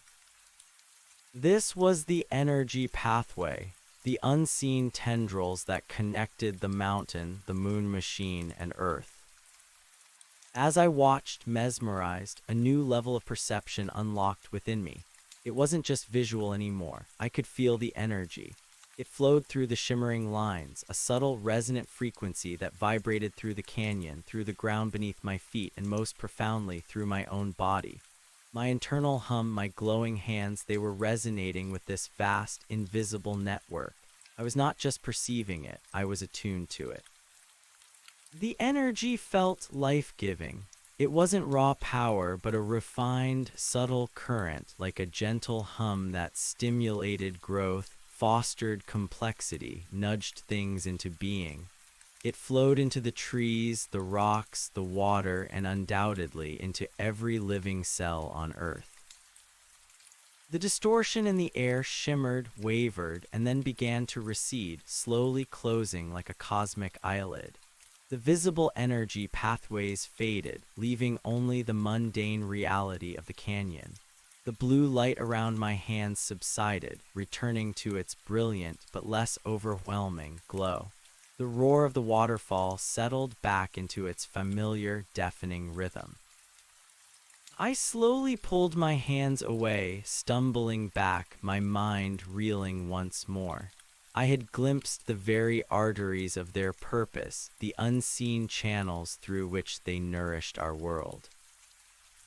The internal hum in my ears was now a roaring symphony, but it no longer felt alien. It felt integral. It was the sound of the life force they transmitted, a constant, resonant connection that now pulsed within my own body. My hands, still incandescent, felt charged, alive with this subtle energy. I spent the rest of the day in a state of profound sensory overload, my perceptions heightened, my mind buzzing with the invisible currents I now felt coursing through the environment. I could sense the energy in the ancient rocks, in the gushing water, in the very air itself. It was as if a veil had been lifted, revealing a hidden dimension of reality. I attempted to sketch the invisible energy network, my hand trembling as I tried to capture the ethereal lines that had stretched into the sky. It was an impossible task, but a necessary one, a way to try and solidify the impossible into something tangible.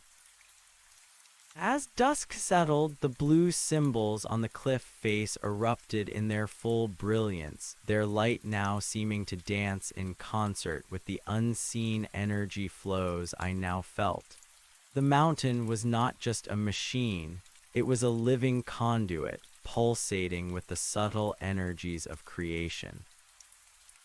I returned to my cave as darkness swallowed the canyon, the glowing cliff face a constant, watchful eye. Sleep remained elusive, but exhaustion began to weigh heavily on my limbs. I huddled in my blanket, trying to make sense of this new, expanded reality. My connection to the remnants, to the mountain, was growing. Not just in terms of information, but in terms of my own physical and mental being. My senses were evolving. I could perceive things I never could before. It was exhilarating, terrifying, and profoundly isolating. Who could I ever share this with? Who could ever understand? The next morning, driven by a growing sense of urgency and an almost magnetic pull towards the mountain, I returned to the cliff face. My goal today was to understand the where and when of their interaction with Earth's evolution. The narrative had shown the symbols overlaid on Earth illustrating growth. I needed to know more specifics. My glowing hands went to the hexagonal presence glyph, and then to a new symbol I had identified as potentially representing time or sequence, a series of concentric circles with an arrow-like pointer rotating within them. As my hands connected, the mountain responded with an almost instantaneous surge of energy.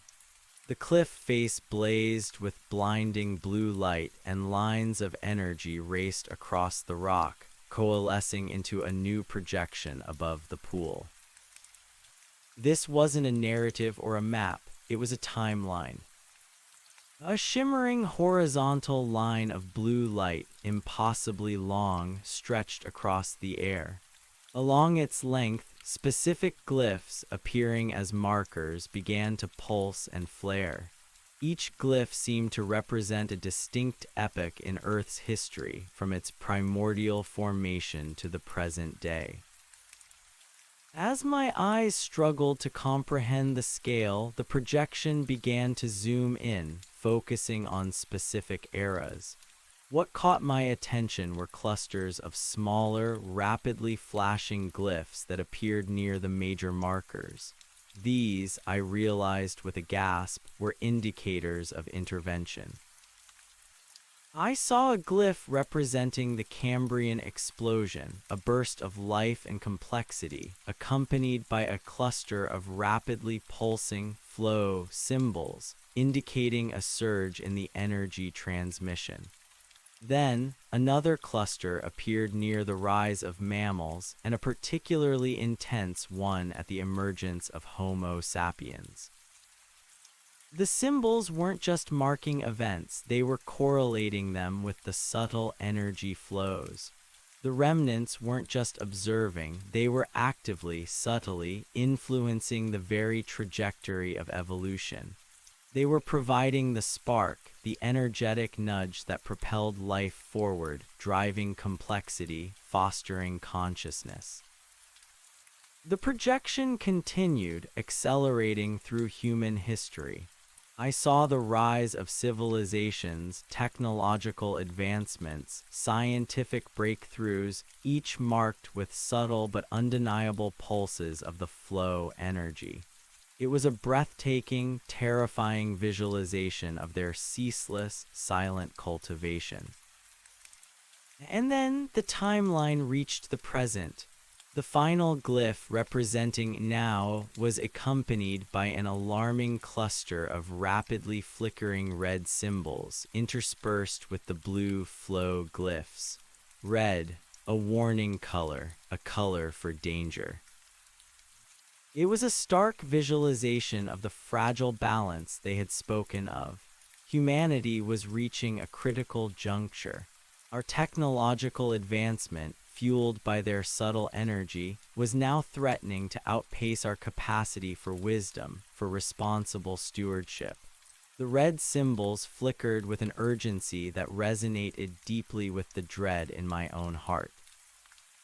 The timeline paused, the red symbols pulsing ominously, then slowly, gracefully, it began to recede. The glyphs dimmed, the energy lines dissolved, and the projection faded back into the waterfall's maw. The blue light on the cliff face receded, returning to its rhythmic pulse, but the red flickers seemed to linger in my mind's eye.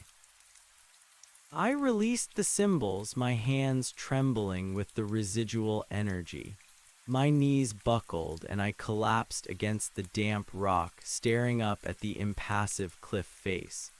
I had asked about their role, and they had shown me a history of constant, careful, life-affirming intervention, now shadowed by an emergent crisis.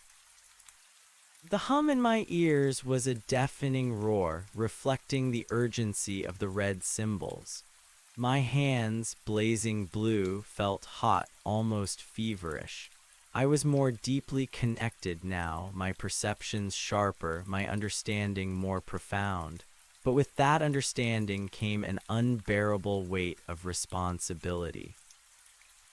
I spent the next few days in a blur of heightened sensation, navigating the canyon with an almost instinctual awareness of the energy currents.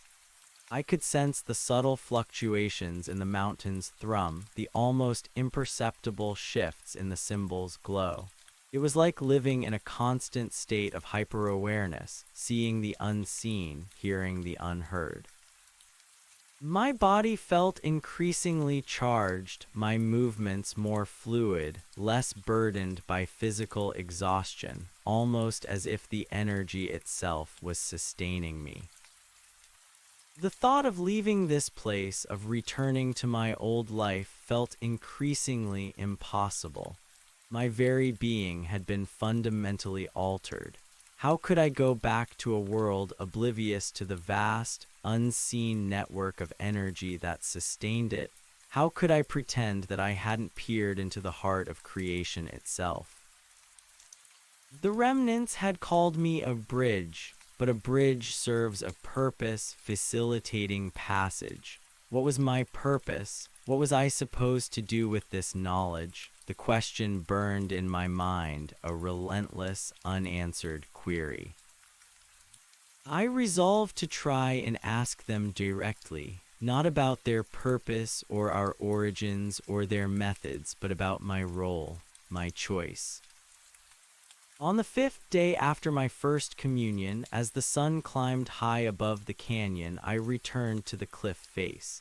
My resolve was firm, fueled by a mixture of desperation and an almost manic clarity. My glowing hands reached for the hexagonal presence glyph, and then for the nested squares with the flickering dot, the query symbol. The mountain responded with a cascade of brilliant blue light, the cliff face erupting in a dazzling display of energy. Lines of light raced, converged, and swirled around my hands, creating a vortex of raw power. The roar of the waterfall intensified, its thrumming becoming a dizzying, resonant hum that vibrated through every cell of my body. This time, the projection from the waterfall's maw was different. It wasn't a star map or a narrative or a timeline. It was an abstract, fluid tapestry of interconnected patterns, shifting and morphing with an impossible grace. It was a visual representation of choice. The patterns showed multiple paths branching and diverging, each path illuminated with varying degrees of blue and red. The blue represented stability, harmony, continuance. The red represented disruption, conflict, catastrophe. And at the center of this intricate web, a single glowing point pulsed with a brilliant, persistent blue. It was me, my consciousness, my being. The patterns shifted again, focusing on my choices, my potential actions. One path, illuminated by a deep, vibrant blue, depicted me remaining silent, observing, becoming a solitary keeper of the truth, my life subtly intertwined with the mountain's operations. This path showed a slow, steady, but ultimately precarious future for humanity, still oblivious, still heading towards the flickering red warnings. Another path, flickering with both blue and aggressive red, showed me attempting to reveal the truth, to warn the world. This path immediately erupted into chaos. Images of humanity's panicked, violent reaction, the disruption of the energy flows, the mountain itself becoming a flashpoint of conflict. A battleground between humanity's fear and the remnant's ancient purpose. The red consumed this path, ending in a cataclysmic rupture. A third path, more subtle, less defined, began to emerge. It was a path of gradual, careful engagement. It depicted me not as a revealer of secrets, but as an interpreter, a guide. It showed me learning their language, understanding their purpose, and subtly, incrementally influencing humanity's trajectory from within, nudging it towards wisdom, towards a more harmonious relationship with its alien cultivators. This path was a delicate balance, a complex interplay of blues and faint, controlled reds, a constant tightrope walk. But it was the only path that showed a future where both humanity and the remnant's purpose could coexist. The pattern swirled, coalescing around this third, nuanced path, highlighting its intricate complexities, its immense challenges, but also its potential. It was the bridgy path, the one of slow, deliberate integration, of careful communication, of being the interpreter between two vastly different species. The mental pressure in my head was immense, the sheer volume of information overwhelming. The choice was laid bare before me, not as a verbal command, but as a visual, visceral understanding of consequences. Then the projection began to fade. The patterns dissolved. The blue light on the cliff face receded, returning to its powerful, rhythmic pulse. The roar of the waterfall, the thrumming of the mountain, returned to its full, deafening intensity. I pulled my hands away, my body trembling, my mind reeling. The choice was clear, terrifyingly so. I couldn't unleash chaos. I couldn't remain a silent, impotent observer. My path, my purpose was to become the bridge, to understand, to interpret, to somehow guide humanity towards a future where this profound truth could eventually be embraced, not feared. But how? How could one human, irrevocably connected to an alien intelligence, subtly steer the course of an entire species without revealing the impossible truth that would shatter its very foundations? It was a monumental, perhaps impossible task. I stared at my glowing hands, at the faint blue light pulsing rhythmically. They were no longer just a mark of connection, they were a symbol of my new, terrifying destiny. I was an ambassador, a translator, a secret agent in a cosmic drama that spanned galaxies and millennia. The sun began its slow descent, casting long, purple shadows across the canyon. The blue symbols on the cliff face flared with renewed intensity, a silent, watchful eye in the growing darkness. The roar of the stone giant, the thrumming of the mountain, they were no longer just a backdrop. They were a constant, resonant conversation, a living connection that now pulsed with the very essence of my being. I knew with absolute certainty that my journey had just begun its most dangerous, most profound phase. I had found the key. I had asked the questions. I had received the answers. And now I carried the burden of a choice that would determine the fate of not just myself, but of humanity itself. The wilderness, once a refuge, was now my classroom. The mountain, once a mystery, was now my destiny. And I, once a simple hiker, was now an unwilling, terrified, but resolute bridge between worlds. I would have to learn their language, not just the glyphs, but the nuances of their thought, their intentions, their profound understanding of life. This was no longer just about survival, it was about stewardship. And the greatest challenge was yet to come. Returning to a world where my understanding no longer aligned with its reality, and finding a way to make it ready for the truth. The vastness of the task before me was a suffocating weight. To become a bridge, to guide an entire species without revealing the impossible truth, it felt like trying to reroute a river with a single pebble. Yet the conviction that this was my only path, my only purpose, burned with an unshakable intensity. The mountain watched, a silent, ancient sentinel. Its thrumming, now an inseparable part of me, pulsed with a rhythm that felt like both a challenge and an embrace. The final rays of the sun dipped below the peaks, painting the canyon in the deep blues and purples of twilight. The symbols on the cliff face flared, their brilliant light a silent confirmation of my choice. I needed to move, to prepare. My mind, though exhausted, was alight with a new kind of clarity. My old life was gone. My future was here, intertwined with this colossal living machine. First, survival. My provisions were critically low. The thought of venturing back into the human world, even briefly, brought a fresh wave of dread. How could I face people, knowing what I knew, being what I was? My glowing hands, though muted by the dim light, were a constant, undeniable testament to my transformation. But I couldn't become a hermit, hiding forever in this cave. The bridge had to extend to both sides. I spent the night in a restless trance, meticulously planning. I would have to return to my original entry point, gather the rest of my supplies, and then I would have to leave the mountain, at least for a time.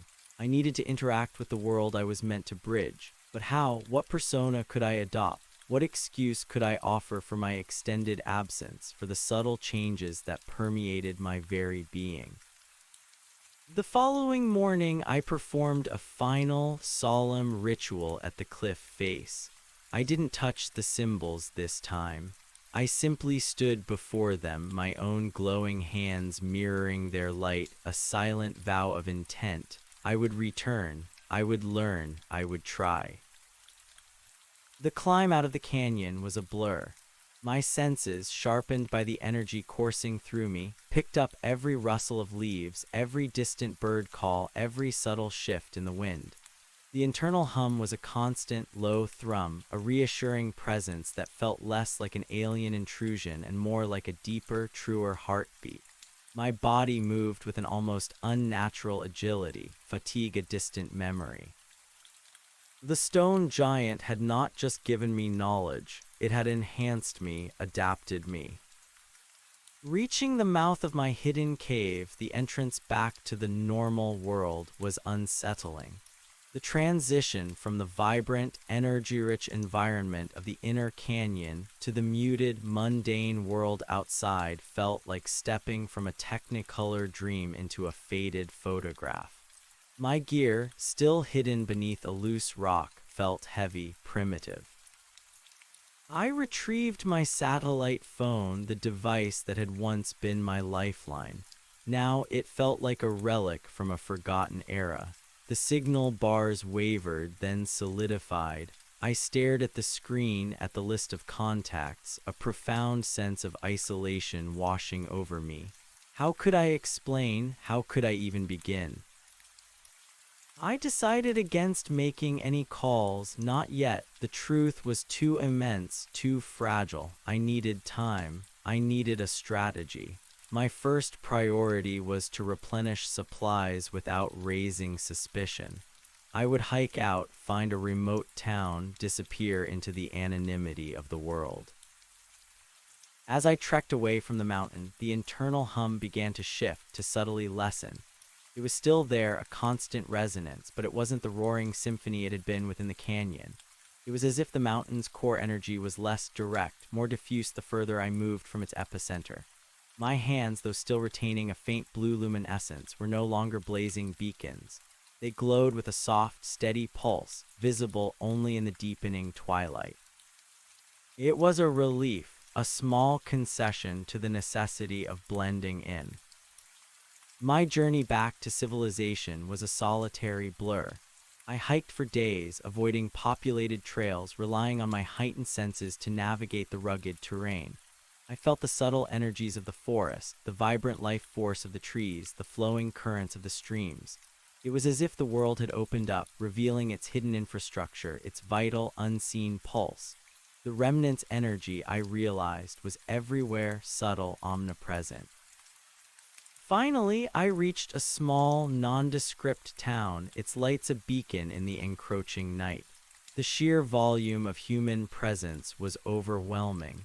The cacophony of voices, the scent of processed food, the glaring artificial lights, it was a jarring assault on my newly attuned senses. I felt like an alien among my own kind. I found a cheap motel on the outskirts, paid in cash, and retreated into the sterile anonymity of the room. The first order of business was a mirror. I stared at my reflection, at the same familiar face yet changed. My eyes held a deeper, almost unsettling intensity. My skin, though tanned and weathered, seemed to possess a subtle inner glow under the harsh motel lighting. My hands, when I focused, still pulsed with that faint blue light. It was me, and yet profoundly not me. Over the next few weeks, I began the arduous process of reintegration. I bought new clothes, discarded my old, worn hiking gear, and tried to adopt a semblance of normalcy. I found a quiet, remote cabin to rent, far enough from the mountain not to be overtly connected, but close enough to feel its subtle presence. I spent my days reading, learning, trying to connect human knowledge with alien understanding. I devoured books on anthropology, psychology, history, philosophy, looking for patterns, for the subtle nudges that might correspond to the remnants' interventions. My glowing hands became less noticeable, a subtle internal light that flared only when I concentrated or when I was near a significant source of natural energy. The internal hum became a gentle, constant companion, a comforting presence rather than an overwhelming roar. I was adapting, evolving. The biggest challenge was the constant mental translation. How to articulate the remnants' profound, abstract understanding into human terms. Their truth is heavy wasn't just a statement of fact. It was a deep, emotional understanding of humanity's fragile psyche, its inherent fear of the unknown, its capacity for self-destruction. My role as a bridge wasn't to simply reveal data. It was to translate wisdom, to interpret intent, to build a path for understanding. I began to experiment quietly, subtly. I started writing not about the aliens directly, but about emergent patterns in human history, about the unseen forces that seem to guide consciousness, about the universal yearning for connection and meaning. I framed my insights not as alien revelations, but as philosophical reflections, as scientific hypotheses, carefully weaving the threads of the remnants' teachings into a language humanity might eventually understand. My first attempt was an article for a niche online journal exploring the synchronized bursts of innovation across ancient civilizations, suggesting a subtle, almost invisible energetic catalyst. It was met with polite interest, some skepticism, but no outrage, a small victory, a tiny, imperceptible nudge in the vast river of human thought.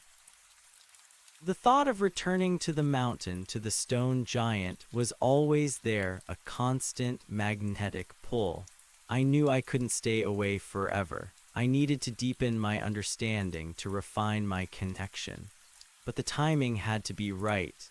My role as a bridge meant I had to walk in both worlds, slowly, carefully bringing them closer. As months turned into a year, I continued my silent work. My cabin became a sanctuary of knowledge, a laboratory for the impossible. I studied the local flora and fauna, sensing the energy flows within them, understanding the intricate web of life with a clarity I never possessed before. I learned to meditate, to quiet the human noise in my mind, allowing the internal hum to guide my thoughts, to tap into the subtle stream of information that now connected me to the mountain. My glowing hands, once a source of terror, became a symbol of my purpose. They were a reminder of the energy, the connection, the responsibility. I was an unlikely ambassador, a solitary bridge in a cosmic drama. The remnants had imparted a heavy truth, but also an immense potential. My path was not just about survival or even stewardship. It was about the evolution of understanding itself. The story was not over. It had just truly begun. My journey back to the mountain would come, and with it new questions, deeper insights, and perhaps the next steps in humanity's long, winding path towards embracing its true place in the cosmos. The stone giant, the silent, watching mountain, waited. And I, its unwitting but now resolute bridge, was ready to begin the work of making the world ready for its truth.